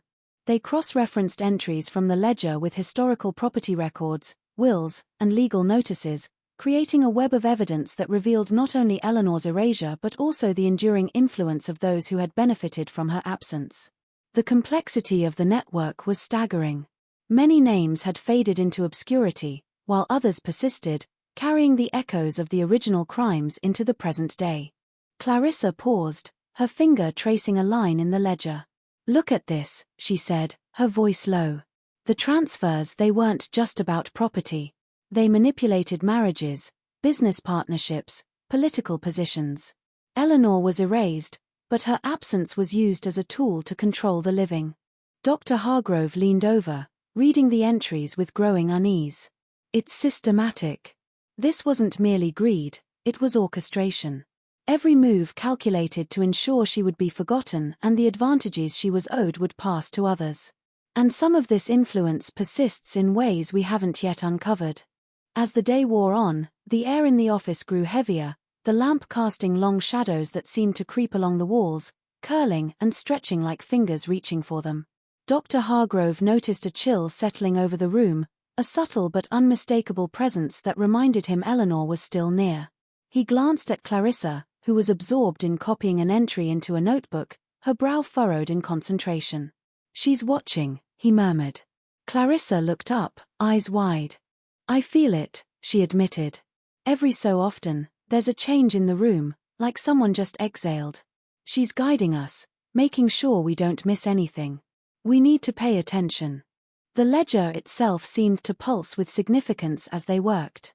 Certain entries glowed faintly under the lamplight, or perhaps it was the suggestion of the mind attuned to the supernatural, but Dr. Hargrove felt certain that Eleanor's presence was subtly highlighting crucial details. At one point, he reached for a loose sheet of correspondence tucked between pages, and the room temperature plummeted, his breath forming clouds in the cold air. A whisper, unmistakable and urgent, threaded through the office. "Follow the signatures, the names hidden in plain sight. They will lead you to the truth." Clarissa shivered but nodded. "Then we follow them. Wherever they lead." By mid-afternoon, the pieces began to form a coherent narrative. The ledger revealed Eleanor's attempts to protect herself, her notes and letters indicating her suspicion of those around her, the subtle warnings she had left for anyone perceptive enough to notice. Yet each attempt was systematically suppressed, destroyed, or ignored. Dr. Hargrove and Clarissa realized with a sinking certainty that Eleanor's erasure had been deliberate, cunning, and meticulously executed by individuals who knew how to manipulate both records and people to their advantage. They compiled their findings into a preliminary report, documenting each transaction, correspondence, and legal maneuver. The sheer scale of the deception made their task feel almost insurmountable. And yet, with every revelation, Eleanor's presence seemed to strengthen, a quiet reassurance that their efforts were necessary and righteous. As evening approached, a sudden noise startled them, a faint tapping, rhythmic and deliberate, emanating from the corner of the office. Both froze, hearts hammering. Dr. Hargrove rose cautiously, following the sound to a stack of books. One had shifted slightly, revealing a folded envelope, yellowed with age. He picked it up carefully, feeling the weight of history in his hands. Inside was a letter, its ink faded but legible. It was addressed to Eleanor, penned in a hand that Dr. Hargrove recognized from the ledger as belonging to one of the primary perpetrators of her erasure. The tone was chillingly polite, formal, and cold, a calculated attempt to manipulate her, to assert control, and to ensure her silence. Reading the words, Dr. Hargrove felt a surge of anger, a potent mix of empathy and outrage that made his hands shake. "Clarissa," he said, his voice tight, "this letter, it proves everything. They weren't careless. They intended this. They orchestrated every move to erase her completely. And now we have it all, ledger, letters, evidence. The truth is undeniable." Clarissa nodded solemnly, her eyes reflecting both determination and the exhaustion of days spent immersed in the darkness of another's suffering. "Then we move forward. The next step is making sure it reaches the right people. Those who can act, who can bring accountability." The room grew colder still, a subtle reminder that Eleanor's vigilance was unwavering. Dr. Hargrove felt a presence at his shoulder, a whisper of gratitude threading through the air, though no figure was visible. He spoke softly, almost to himself, "We will not fail you, Eleanor. Your story will be told, and those responsible, even by inheritance, will answer." The storm outside intensified, rain pelting the windows with a relentless force. Lightning flashed, illuminating the room in stark, brilliant white, and in that fleeting brightness, Dr. Hargrove swore he saw a shadowed figure at the far end of the office, tall, graceful, eyes filled with both sorrow and resolve. The figure vanished as quickly as it appeared, leaving only the lingering chill and the unmistakable sense of presence. Clarissa glanced at him. "You saw it too," she whispered. "Yes," he admitted, his voice barely above the sound of the storm. "She's still here, guiding us. And we have no choice but to continue." Night deepened, the storm's fury matched only by the intensity of their task. They worked in silence, cataloguing every detail, confirming every name, cross-referencing facts, until exhaustion pressed upon them like a tangible weight. Yet even as fatigue threatened to overwhelm, the sense of purpose remained unbroken. They were no longer passive witnesses, they were instruments of reckoning, chosen by a spirit who had transcended death to ensure her story would finally be told.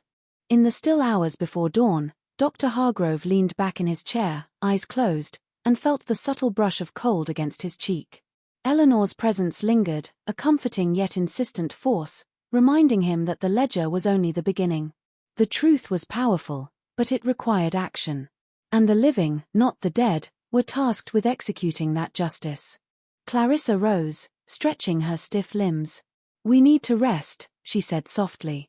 "Tomorrow, we begin the next phase. We cannot act alone, but we must act." Dr. Hargrove opened his eyes, staring at the heavy satchel containing the ledger. "Rest is necessary," he agreed, but only briefly. "Eleanor's voice is patient, but her warning is clear: every delay weakens our opportunity to fulfill her mandate." And so, with the storm continuing to rage outside, they prepared to leave the office, carrying both exhaustion and determination.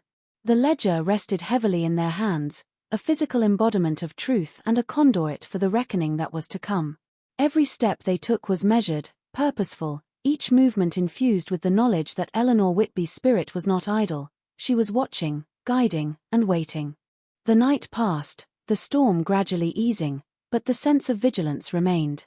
The ledger, once a mere collection of accounts and transactions, had transformed into a sacred record of injustice, a testament to a life erased and a legacy denied. Dr. Hargrove and Clarissa understood, with a clarity that bordered on reverence, that their lives were now inextricably linked with Eleanor's story. And they would not falter, for the dead, when wronged, did not forgive, and the living, when chosen, could not ignore their charge. The following morning, the city emerged from the storm in a fragile calm. Streets glistened with residual rain, reflecting the pale winter sunlight that pierced through the low-hanging clouds. Dr. Hargrove and Clarissa made their way to a quiet cafe on the edge of town, a place removed from the eyes of curious passers-by, where they could plan their next moves with some semblance of safety. The ledger, once a repository of hidden sins, now seemed to pulse with expectation, as if it were conscious of the imminent steps they were about to take.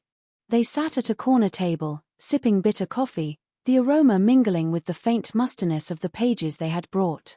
"We have the ledger," Dr. Hargrove began, his voice low, "and the supporting documents. But this is bigger than anything I've ever handled. We can't simply hand these over to the press or the authorities without considering the fallout. The people who are implicated, even indirectly, will fight tooth and nail to protect their legacies." Clarissa nodded, pushing a damp strand of hair from her eyes. "We need allies, careful, reliable allies who understand the stakes. Eleanor's story isn't just about revenge, it's about restoration. And if we're careful, we can expose the truth without endangering ourselves unnecessarily." Dr. Hargrove's gaze drifted to the ledger, its worn leather cover a stark reminder of centuries of manipulation and deceit. "We need a strategy. Step 1. Confirm every fact. Step 2. Identify the living connections to the Whitby legacy. Step 3. Decide how best to present the information. And all the while, Eleanor's presence, she's guiding us, ensuring nothing is overlooked. But I fear the magnitude of her oversight may also attract attention we're not prepared for." Clarissa leaned back, considering. "We can't afford hesitation. The ledger is not just evidence, it's a catalyst. Those who would benefit from Eleanor's erasure still hold influence. They will sense exposure and react. We need to act before they consolidate their defenses." Hours passed as they outlined a meticulous plan. They would begin by identifying key individuals in positions of power who were either unwitting inheritors of the Whitby influence or active participants in maintaining the shadowed legacy. Each name carried weight, each connection a potential threat, yet each step was essential to dismantling the carefully constructed web of corruption. By late afternoon, they had compiled a preliminary list, cross-referenced with legal documents, financial records, and personal correspondence. The names were significant: politicians, lawyers, corporate leaders, and socialites who had inherited not only wealth but influence, and in some cases, the ruthless cunning of their ancestors. Every decision, every interaction would require precision. Any misstep could tip the scales and compromise their mission. As they worked, a sudden chill filled the cafe, unnoticed by other patrons but unmistakable to them. Dr. Hargrove felt it as a subtle pressure on his shoulders, a cold whisper threading through the air. Eleanor's presence was near, vigilant and insistent. He glanced at Clarissa, who had stiffened in response, eyes wide. The silence between them was heavy with unspoken acknowledgement. They were being watched, guided, but also tested. "She wants us to be thorough," Dr. Hargrove said quietly, almost to himself. "Every detail must be verified. Nothing can be assumed." Clarissa's fingers danced across her notebook, meticulously recording entries from the ledger while cross-referencing them with secondary documents. "She's ensuring that we leave no gaps," she murmured. "Every omission could be used against us, every unanswered question could derail the truth we're trying to expose." Night fell outside, the cafe emptied, leaving them alone with the weight of centuries-old deceit pressing down upon them. The lamps cast long, wavering shadows across the table, their shapes bending as though the walls themselves were alive, echoing the presence of the spirit guiding them. Dr. Hargrove could feel a subtle vibration, a pulse that seemed to emanate from the ledger itself, urging him onward, reminding him of the promise made to Eleanor. After hours of painstaking work, they had reconstructed the key events that led to Eleanor Whitby's erasure. Each entry in the ledger, every letter, every hidden record told a story of manipulation, greed, and cruelty. It was not merely the loss of wealth or status, it was the calculated obliteration of a life. And now, with the truth in their hands, Dr. Hargrove and Clarissa understood that their role was no longer passive. They had become executors of a justice long deferred, instruments of accountability in a world that had once ignored Eleanor's voice. Their plan was clear but perilous. They would begin by confronting those with the most direct links to the original wrongdoing, carefully presenting the evidence to those who could act and ensuring that public exposure followed. Legal counsel, investigative journalists, historians each would play a role in the dissemination and verification of the information. Dr. Hargrove understood that the ledger was powerful, but context and interpretation were equally critical. Missteps could render the evidence inert or even turn it against them. As they packed up their materials, preparing to leave the cafe, a shadow moved across the dim street outside. Dr. Hargrove froze, sensing a presence beyond the ordinary. Clarissa's hand tightened around the ledger's satchel. The air grew cold, the hairs on his arms standing on end. Eleanor's voice, soft but unmistakable, whispered through the night.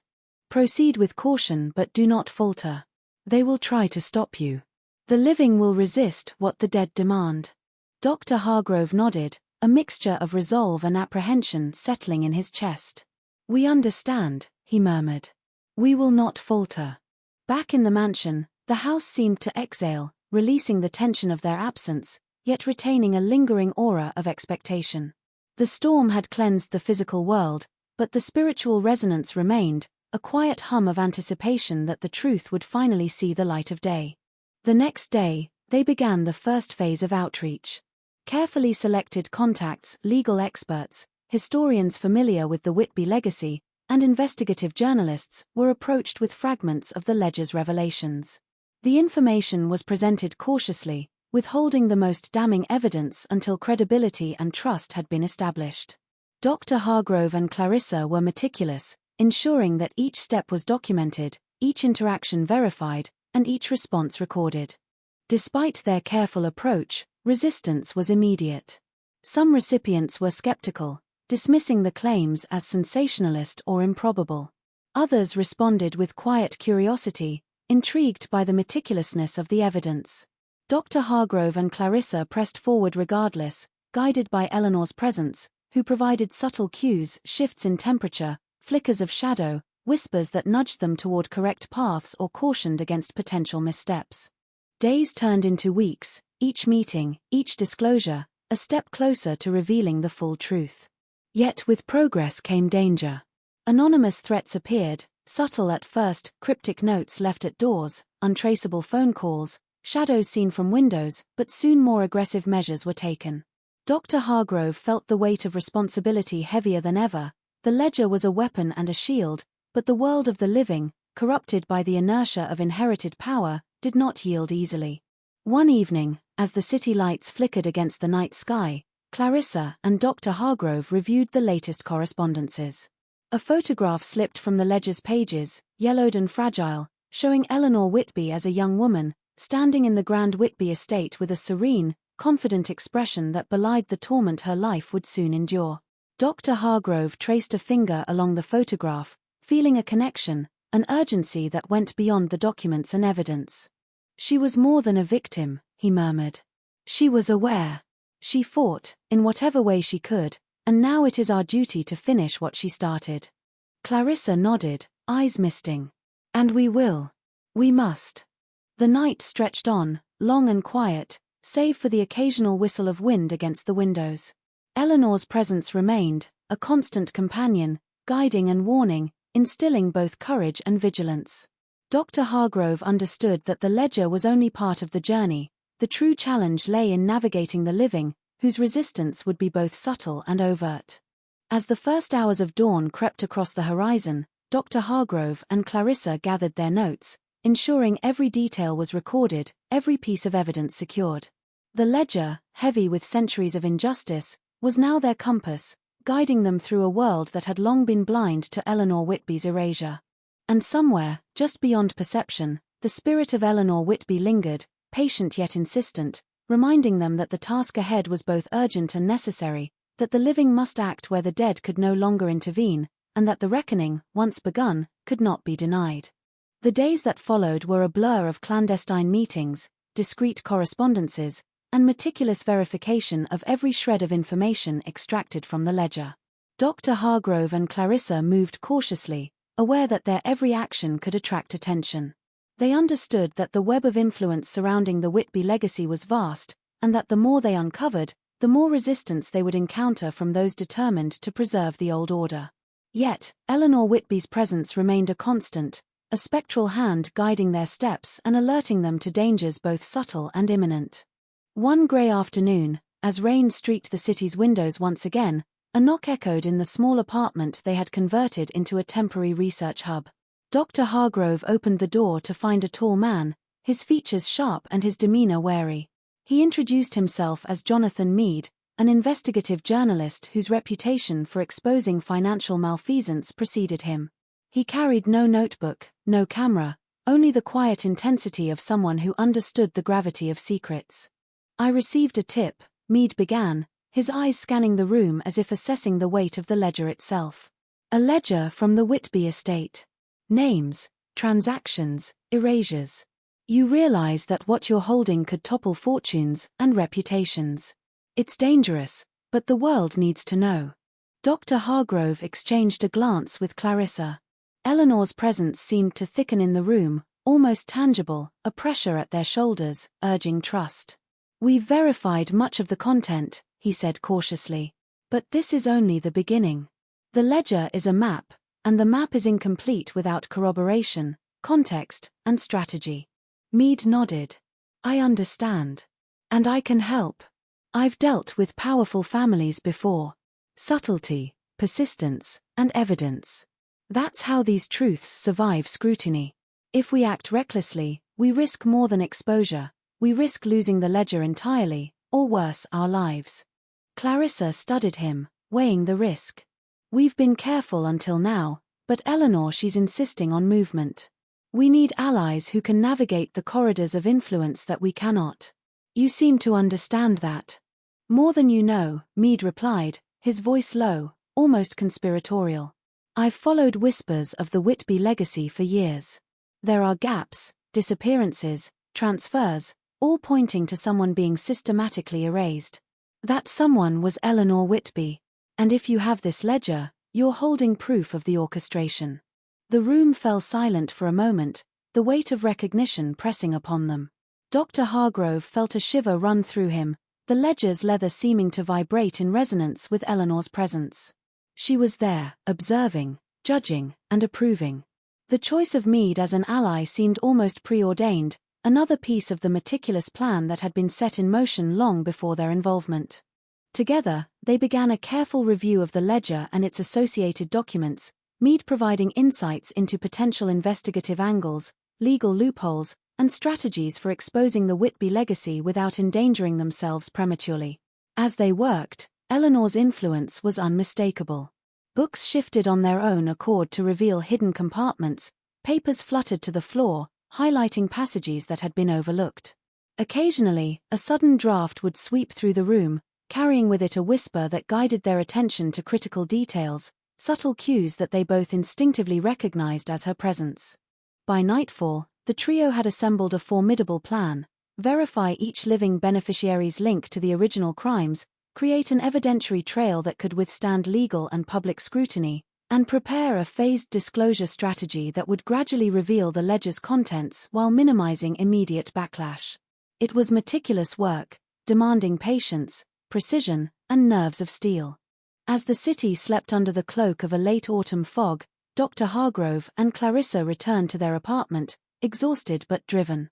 Meade had departed for the night, leaving only a promise to return at first light. The apartment was silent, save for the ticking of a wall clock and the occasional creak of the building settling. Dr. Hargrove opened the ledger and ran his fingers across the pages, feeling the presence of Eleanor as if it were a tangible entity. "She's more than just a guiding spirit," he murmured. "She's part of the strategy itself, ensuring we don't falter. Every movement we make, she anticipates, nudges, corrects. It's as if she's orchestrating the sequence from beyond, making certain that we don't miss anything crucial." Clarissa's eyes reflected the same awe he felt. "And it's working. Every detail we uncover, every connection we establish, it feels inevitable. As if her hand is not just guiding us, but demanding the reckoning that's long overdue." Suddenly, the air shifted. A faint chill swept through the room, the pages of the ledger fluttering of their own accord. A whisper threaded through the quiet. "Do not hesitate, the living must act. Those who would hide must be confronted before the dawn of their influence fades further." Dr. Hargrove straightened, a sense of urgency pressing against his chest. She's warning us. Every day we delay is another day they consolidate their power. We must move, or we risk losing the advantage she's provided. Clarissa nodded, determination flaring in her eyes. Then we begin tomorrow. Full disclosure, strategic confrontation. But we proceed with caution. The hours before dawn were spent reviewing notes, cross-referencing names, and preparing the initial stages of outreach. Every precaution was taken to ensure that their evidence was indisputable, that each link could be verified, and that their communications would not be intercepted or discredited. Dr. Hargrove felt the weight of responsibility pressing down on him. The ledger was no longer merely a record of past injustices, it had become a key instrument in shaping the present and future. When morning came, fog hung low over the city streets, masking their movements as they traveled to meet Meade once again. The journalist was already waiting, a stack of preliminary correspondence and investigative leads spread across the table. His expression was grim but resolute. "We've verified the initial connections," Meade said, "and identified 3 individuals who have direct, traceable links to the original erasures. Confronting them will be delicate, but it's necessary. If we handle this carefully, it will create the momentum needed for full exposure." Dr. Hargrove nodded. "And Eleanor?" he asked, his voice low. "She's present," Meade replied, eyes narrowing. "Not as a ghost, but as an influence, subtle, guiding, insistent. You're not alone in this. And I suspect she will intervene in ways we may not even perceive, ensuring that each step aligns with her original intent." The first confrontation was arranged discreetly. Dr. Hargrove and Clarissa would meet a prominent lawyer, a man whose family had benefited from Eleanor Whitby's erasure in both wealth and social position. They arrived at a nondescript office building, the city's fog wrapping the streets in quiet anonymity. The lawyer greeted them with a polite, practiced smile, but beneath the veneer of civility lay a keen awareness of potential threat. Dr. Hargrove presented carefully curated evidence, allowing the documents and correspondence to speak for themselves. The lawyer's expression shifted subtly as he recognized the connections, the undeniable proof of manipulation, coercion, and deliberate erasure. Eleanor's presence seemed to press in the room, a silent insistence that the truth be acknowledged. The lawyer, realizing the futility of denial, grew defensive, then conciliatory, and finally resigned. The first acknowledgement of Eleanor's legacy had been extracted, not a full confession, but enough to initiate the unraveling of decades of deception.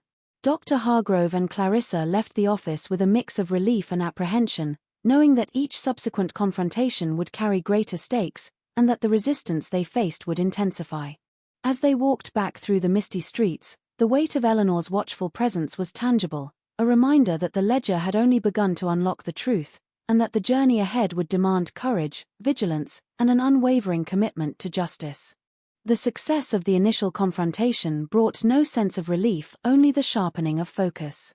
Dr. Hargrove and Clarissa knew that exposing the truth of Eleanor Whitby's erasure was not a single act but a series of cascading events. Each revelation would provoke reactions, some subtle, some dangerous, and each step demanded careful planning.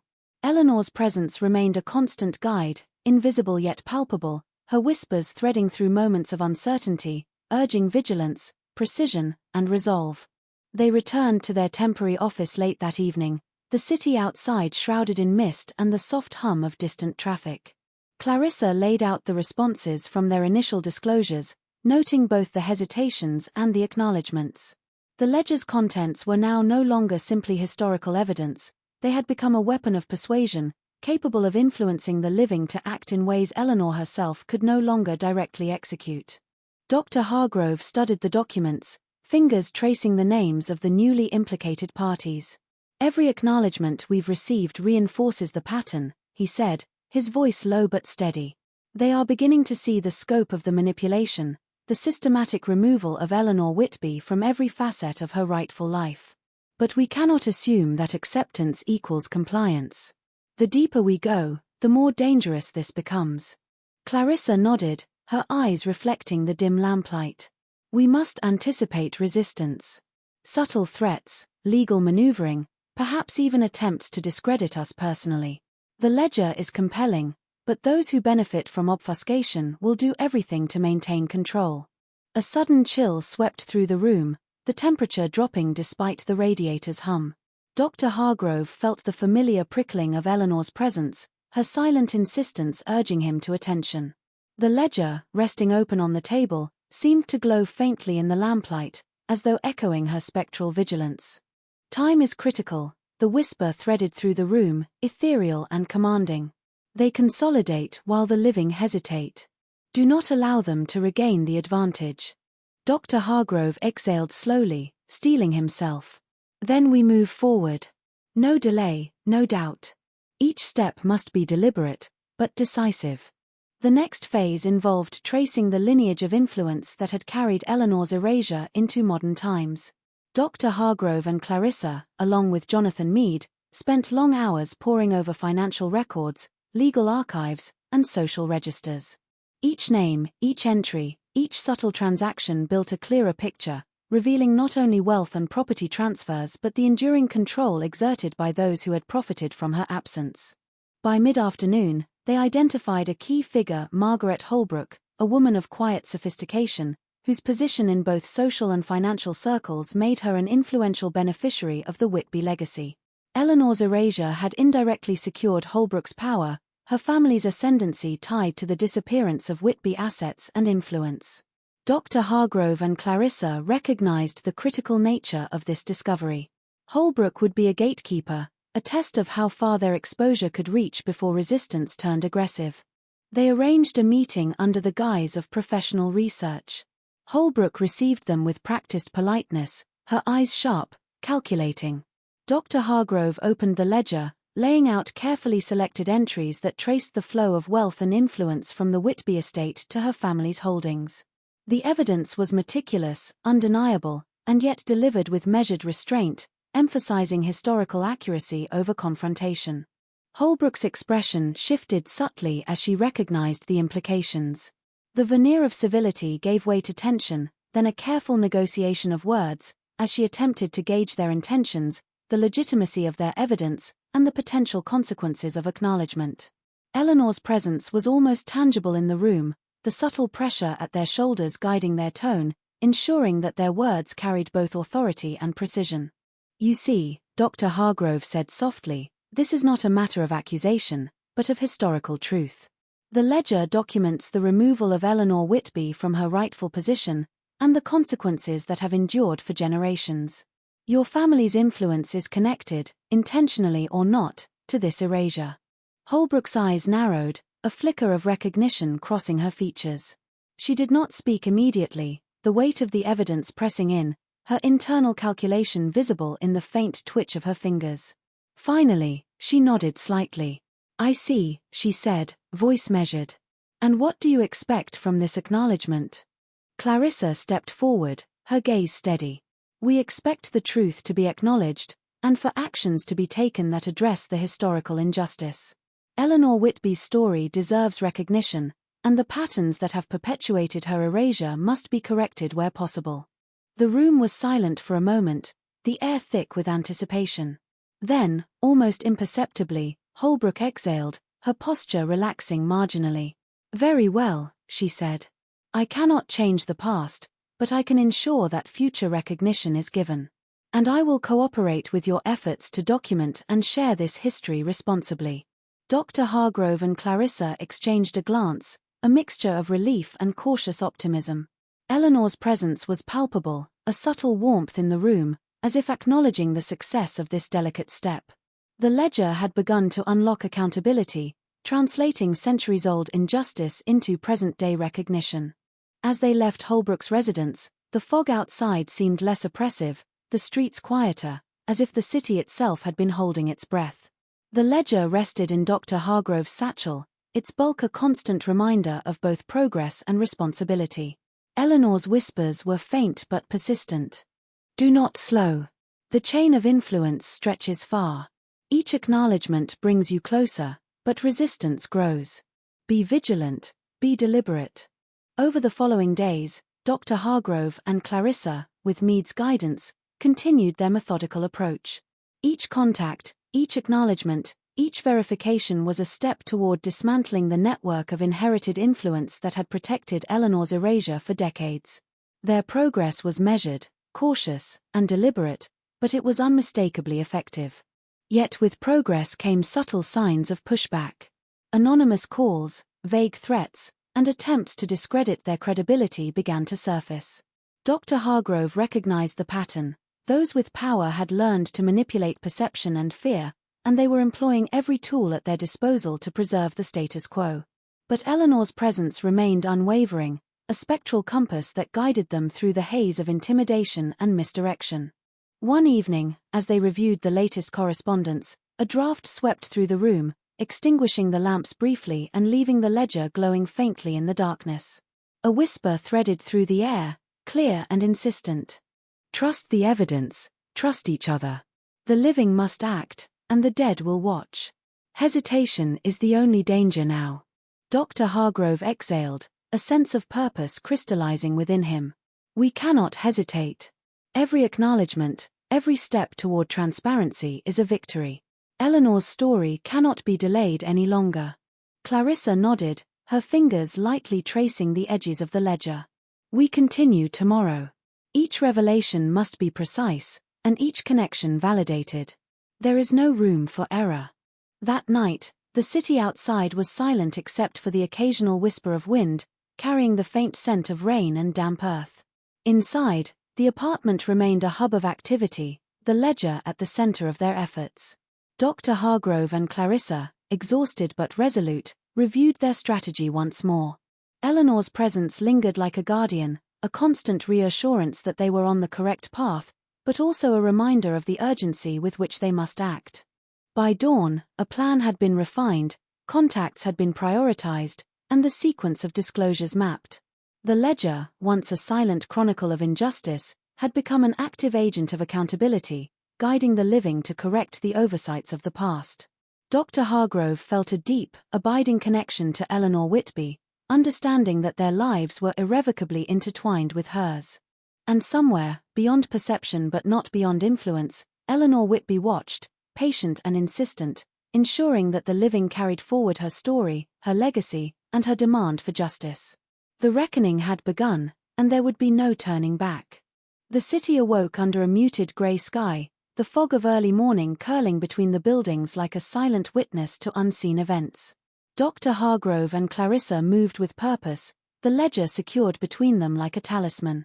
After their success with Margaret Holbrook, the momentum of their mission had shifted. Each acknowledgement, each concession of recognition, bolstered their resolve, yet the stakes were rising. Eleanor Whitby's presence was as insistent as ever, a whisper threading through every step, every decision, reminding them that time was as much a weapon as it was an ally. Their next target was far more formidable: Lawrence Thorne, a financier whose fortune and influence had been built upon the intricate manipulation of Whitby estate assets. Unlike Holbrook, Thorne was not merely a beneficiary of legacy, he was a master of concealment, a man whose intelligence and ruthlessness had kept Eleanor's erasure intact for decades. Dr. Hargrove knew that confronting Thorne would require more than evidence, it would demand psychological precision, a careful balance of persuasion, intimidation, and unassailable proof. They arrived at Thorne's office under the guise of a routine financial audit consultation. The building itself was a fortress of glass and steel, the kind of impersonal structure designed to intimidate and conceal. Once inside, they were led through a labyrinth of corridors to a lavish office where Thorne awaited, his expression the epitome of calm control, though there was a flicker of curiosity in his eyes as he examined the ledger satchel that Clarissa held. Dr. Hargrove opened the meeting with careful diplomacy. "Mr. Thorne, we are here to discuss historical records concerning the Whitby estate. These documents contain evidence of transactions and decisions that had far-reaching consequences, including actions that removed Eleanor Whitby from her rightful position. Our purpose is to establish clarity, transparency, and acknowledgement." Thorne leaned back in his chair, steepling his fingers, eyes narrowing.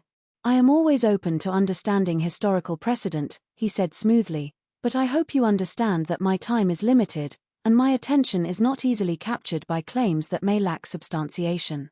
Clarissa placed a folder on the desk, opening it to reveal verified entries from the ledger, cross-referenced with legal documents, property records, and correspondences. This is substantiated, she said firmly. The ledger itself, combined with historical verification, shows a deliberate pattern. Your family and associates benefited from the erasure of Eleanor Whitby. We are not here to accuse, but to establish recognition and accountability. Thorne's gaze sharpened, a flicker of tension crossing his composed facade. He scrutinized the documents, flipping pages with meticulous attention. His expression remained neutral, but the air in the room thickened with an almost tangible sense of scrutiny. Dr. Hargrove felt Eleanor's presence intensify, a pressing reminder that this confrontation was pivotal, a test of both their resolve and the ledger's power. Interesting, Thorne murmured, leaning back again.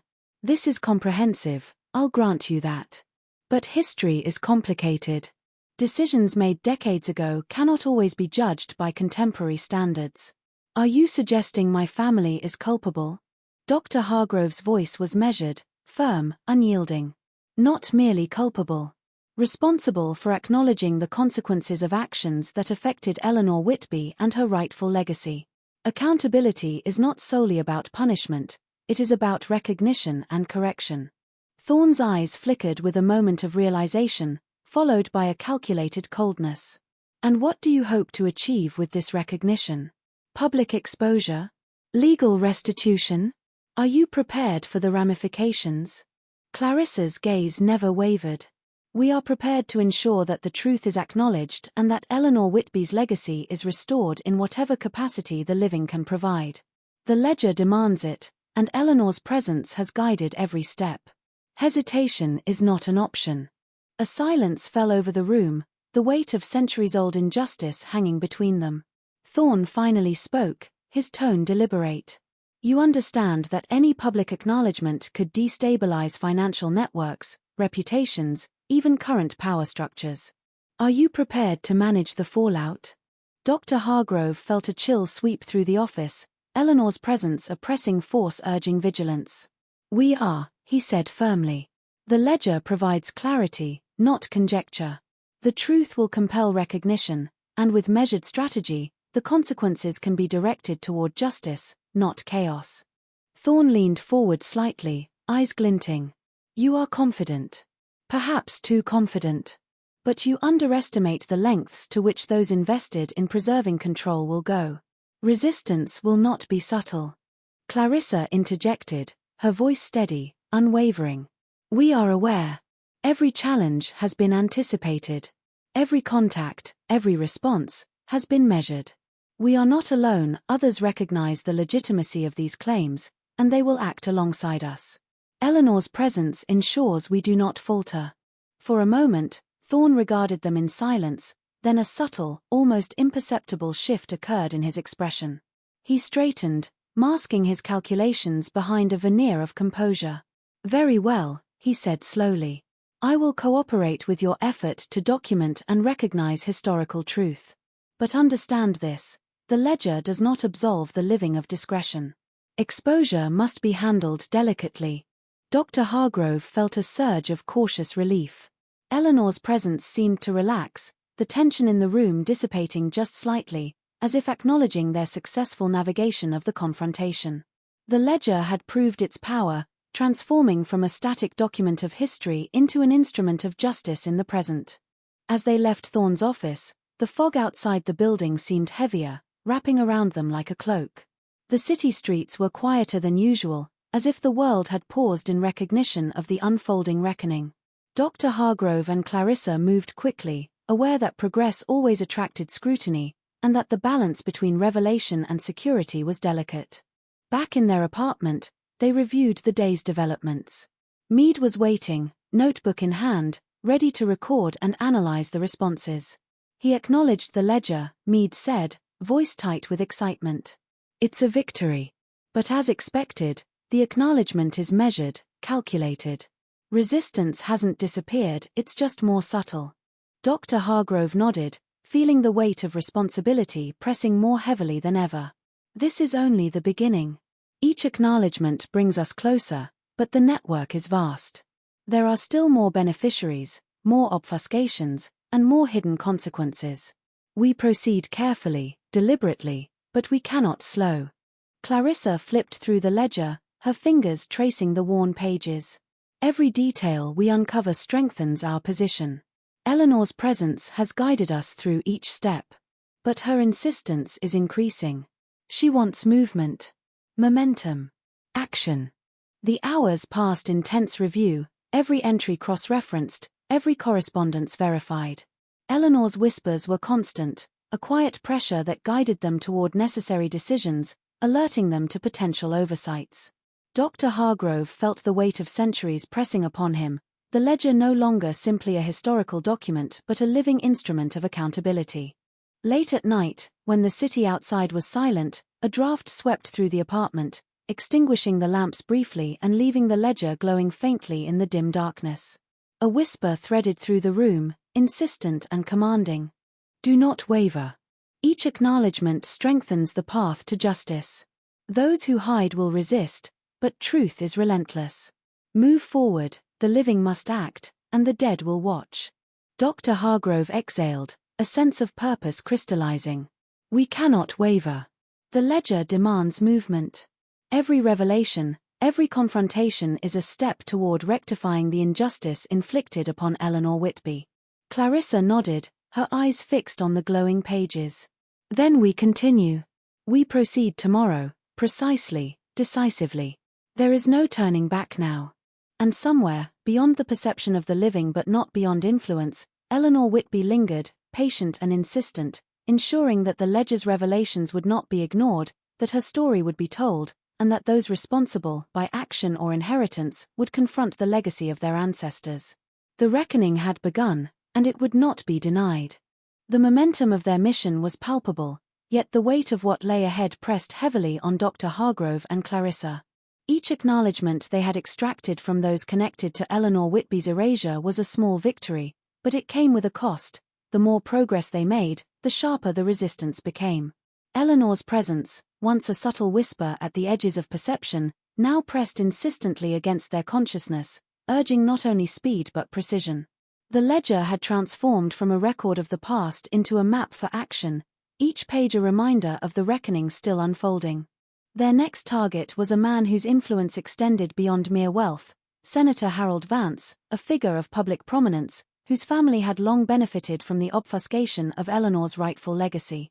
Unlike Thorne or Holbrook, Vance was a man of the present, a living symbol of inherited power, whose position allowed him to manipulate perception, law, and opinion with ease.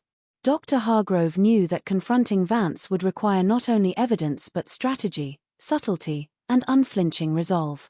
They arranged a discreet meeting at a private club, a place where Vance conducted his affairs with a careful blend of elegance and intimidation. The room was richly appointed, the dim light casting long shadows across polished wood and leather. Vance greeted them with a practiced charm, the kind that masked the sharp calculation of a man accustomed to power. Dr. Hargrove opened the ledger carefully, presenting the verified entries that linked Vance's family to Eleanor Whitby's erasure. The documents were precise, cross-referenced with historical records, legal filings, and financial transfers. Each piece of evidence was indisputable, leaving no room for casual denial. Vance studied the documents with a measured patience, his fingers drumming lightly on the polished surface of the table. "These are detailed," he said finally, voice smooth but controlled. "I see the connections. But history is always interpreted through the lens of the present. Are you suggesting that my family bears responsibility for the actions of predecessors? That I, personally, must account for the deeds of ancestors?" Clarissa met his gaze directly. "Not just account, Senator. Recognize. Acknowledge. Eleanor Whitby's erasure was deliberate, and its consequences are felt even today. Accountability is not about punishment alone, it is about correcting the historical record, ensuring the truth is acknowledged, and taking actions to restore balance wherever possible." Vance's eyes narrowed, a flicker of unease betraying his practiced calm. He leaned back, steepling his fingers in thought. "And what would you have me do? Public confession? Philanthropic restitution? There are limits to what can be done without causing harm to innocents who were never involved." Dr. Hargrove felt Eleanor's presence intensify, pressing upon him with an urgency that left no room for hesitation. The ledger documents facts. Recognition, at the very least, is essential. Any further action can be measured, controlled, strategic. But denial or delay allows the legacy of erasure to persist. The living must act where the dead can no longer intervene. Vance's expression hardened slightly, yet he did not dismiss them. There was an understanding in his eyes, a reluctant acknowledgement that the ledger could not be ignored. And you believe that exposure, however controlled, will be sufficient to compel action? Clarissa nodded. It is not just belief. It is certainty. The ledger is a record of truth, verified and corroborated. Those who benefit indirectly from Eleanor's erasure will be confronted, and the chain of acknowledgement will create momentum that cannot be stopped. A long silence followed, the room thick with tension. Finally, Vance exhaled slowly, a subtle concession in the form of a measured nod. Very well. I will cooperate with your documentation and acknowledgement of historical facts. But understand this, any public exposure will require careful timing and strategy. The implications are vast, and mistakes could destabilize more than you intend. Dr. Hargrove and Clarissa exchanged a brief glance, a mixture of relief and caution. Eleanor's presence seemed to relax slightly, a quiet acknowledgement that another critical step had been successfully navigated. The ledger had once again proven its power, transforming centuries-old injustice into a tool for present-day accountability. As they departed the club, the streets were slick with rain, the city wrapped in a quiet tension that mirrored their own. Every step they took was careful, measured. They knew that the network of influence surrounding Eleanor's erasure extended far beyond any single individual, and that progress would always attract scrutiny. Dr. Hargrove felt the ledger press against his side, a tangible reminder of the centuries-old responsibility now entrusted to them. Back at their apartment, Meade was waiting, reviewing the day's notes with meticulous care. He acknowledged the ledger, Meade said, voice tight with intensity. But it's clear he's calculating. He knows the consequences of exposure, and he will resist any movement that threatens his position. We must proceed carefully. Dr. Hargrove nodded. We expected that. Resistance has always been part of this. But acknowledgement is the first step, and momentum is on our side. Eleanor's presence guides us, ensures we do not falter. Clarissa traced her fingers along the edges of the ledger, feeling its weight and presence. Her insistence is stronger now. She wants movement, progress. Every day we delay is another day the living consolidate their defenses. We must act decisively. The next phase involved reaching out to additional parties whose families had benefited from Eleanor's erasure, building a network of acknowledgement that could not be ignored. Dr. Hargrove and Clarissa divided tasks, verifying documentation, arranging discreet meetings, and ensuring that each step was calculated and recorded. Eleanor's whispers were constant, a subtle pressure guiding them, warning of potential missteps, and urging vigilance. One night, while reviewing correspondence, a draft swept through the apartment, extinguishing the lamps briefly and leaving the ledger glowing faintly in the dim darkness. A whisper threaded through the air, insistent and commanding. Do not hesitate. Each acknowledgement strengthens the path to justice. Those who resist will attempt to obstruct, but truth is relentless. Move forward, the living must act, and the dead will watch. Dr. Hargrove exhaled, a sense of purpose crystallizing within him. We cannot hesitate. Each confrontation, each acknowledgement, each piece of verification is a step toward rectifying the injustice inflicted upon Eleanor Whitby. The ledger demands movement. Clarissa's gaze never wavered from the pages. Then we continue tomorrow. Precision, decisiveness, and vigilance. There is no turning back now. The city outside remained quiet, the fog pressing against the windows like a living curtain. Inside, the apartment was alive with purpose, the ledger at the center of their efforts. Dr. Hargrove and Clarissa, exhausted but resolute, reviewed the latest strategy. Eleanor's presence lingered, patient and insistent, ensuring that their work remained true to her story, her legacy, and her demand for recognition. The reckoning was no longer an abstract concept, it was active, unfolding, and unstoppable.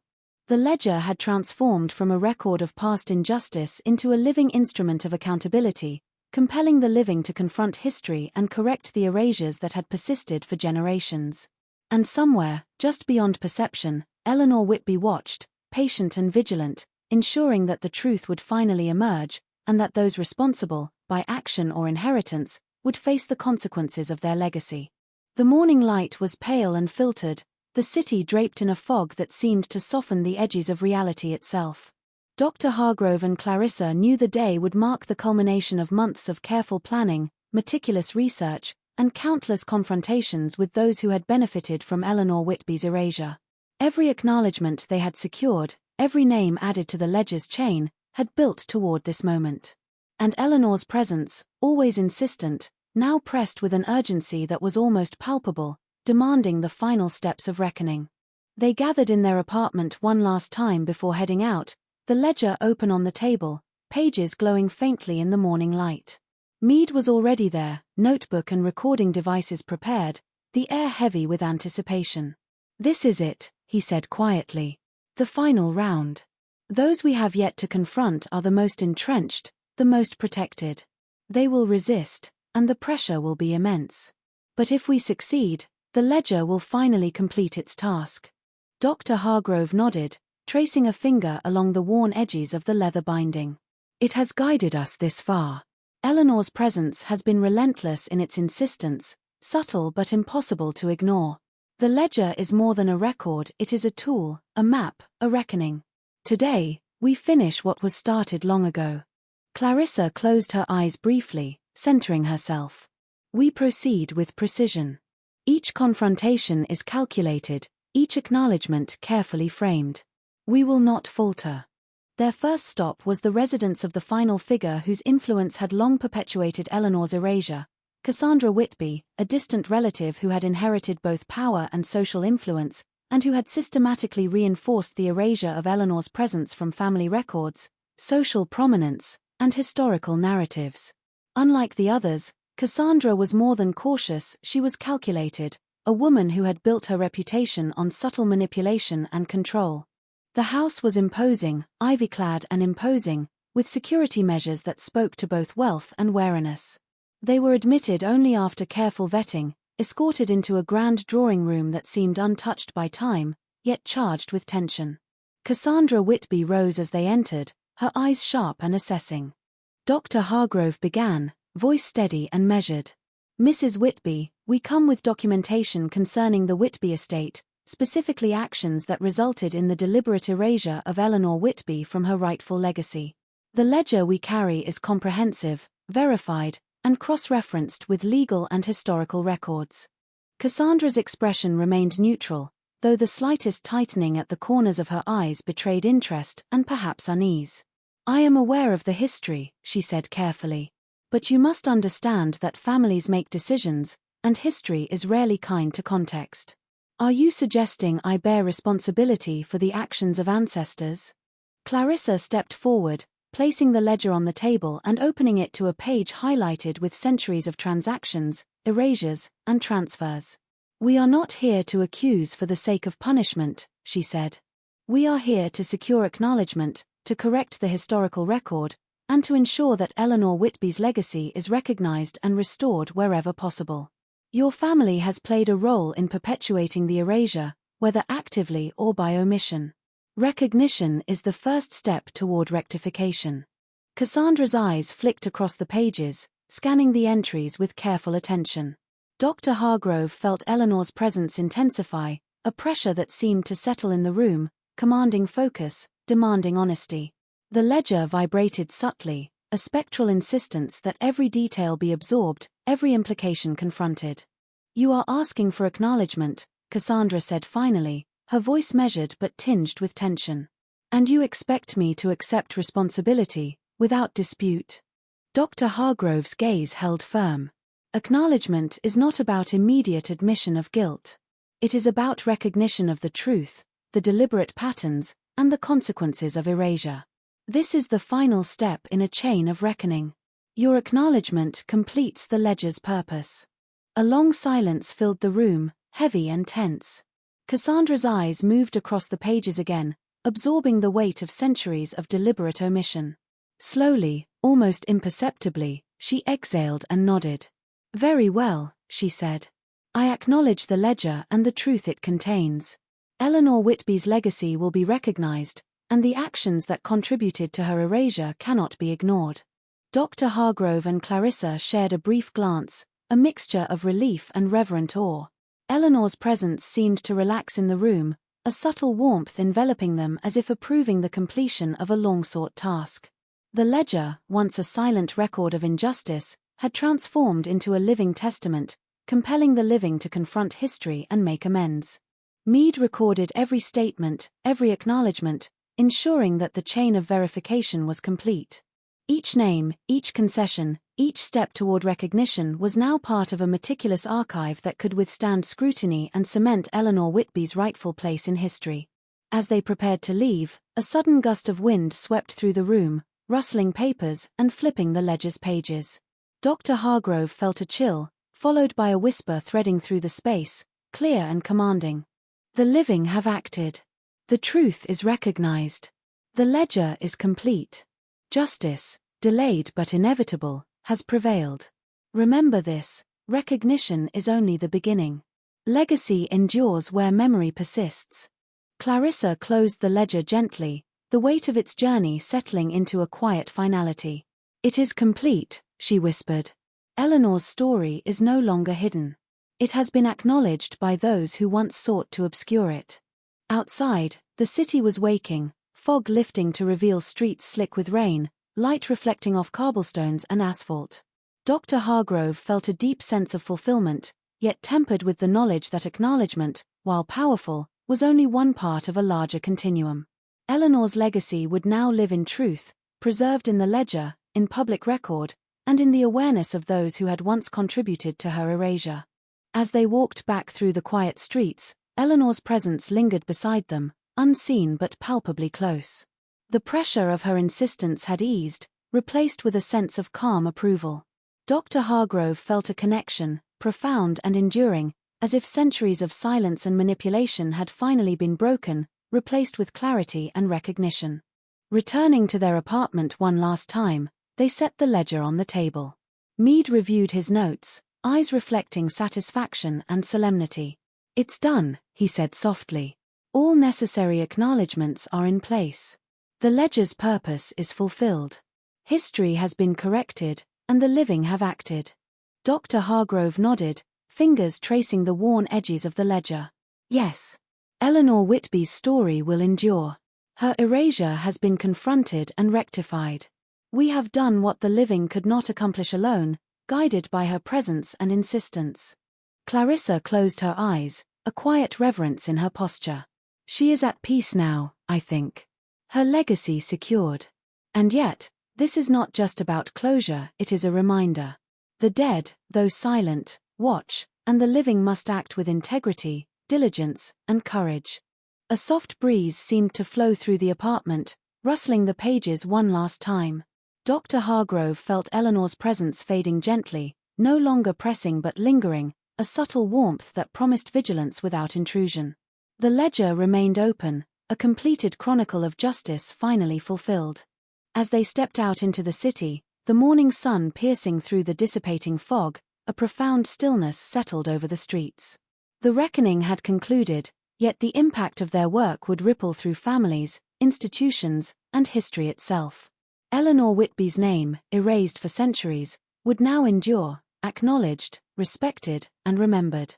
Dr. Hargrove, Clarissa, and Meade walked together through the awakening city, carrying the quiet satisfaction of a mission completed. They understood that the ledger's power had always been more than its pages. It was a catalyst, a guide, and a testament to truth. And in the stillness of the morning, Dr. Hargrove whispered softly, almost to himself, "Justice, though delayed, is relentless. And the stories of the silenced will always find a voice." For Eleanor Whitby, that voice had finally returned, echoing through time and memory, a presence felt even by those who could not see, a story acknowledged even by those who had once denied it. The Seance that had begun in secrecy, guided by whispers and shadows, had achieved its purpose. And in that quiet morning, a city unaware, The living and the dead shared a moment of equilibrium, a restoration of what had been wronged, and the ledger closed with finality, a symbol of the enduring power of truth.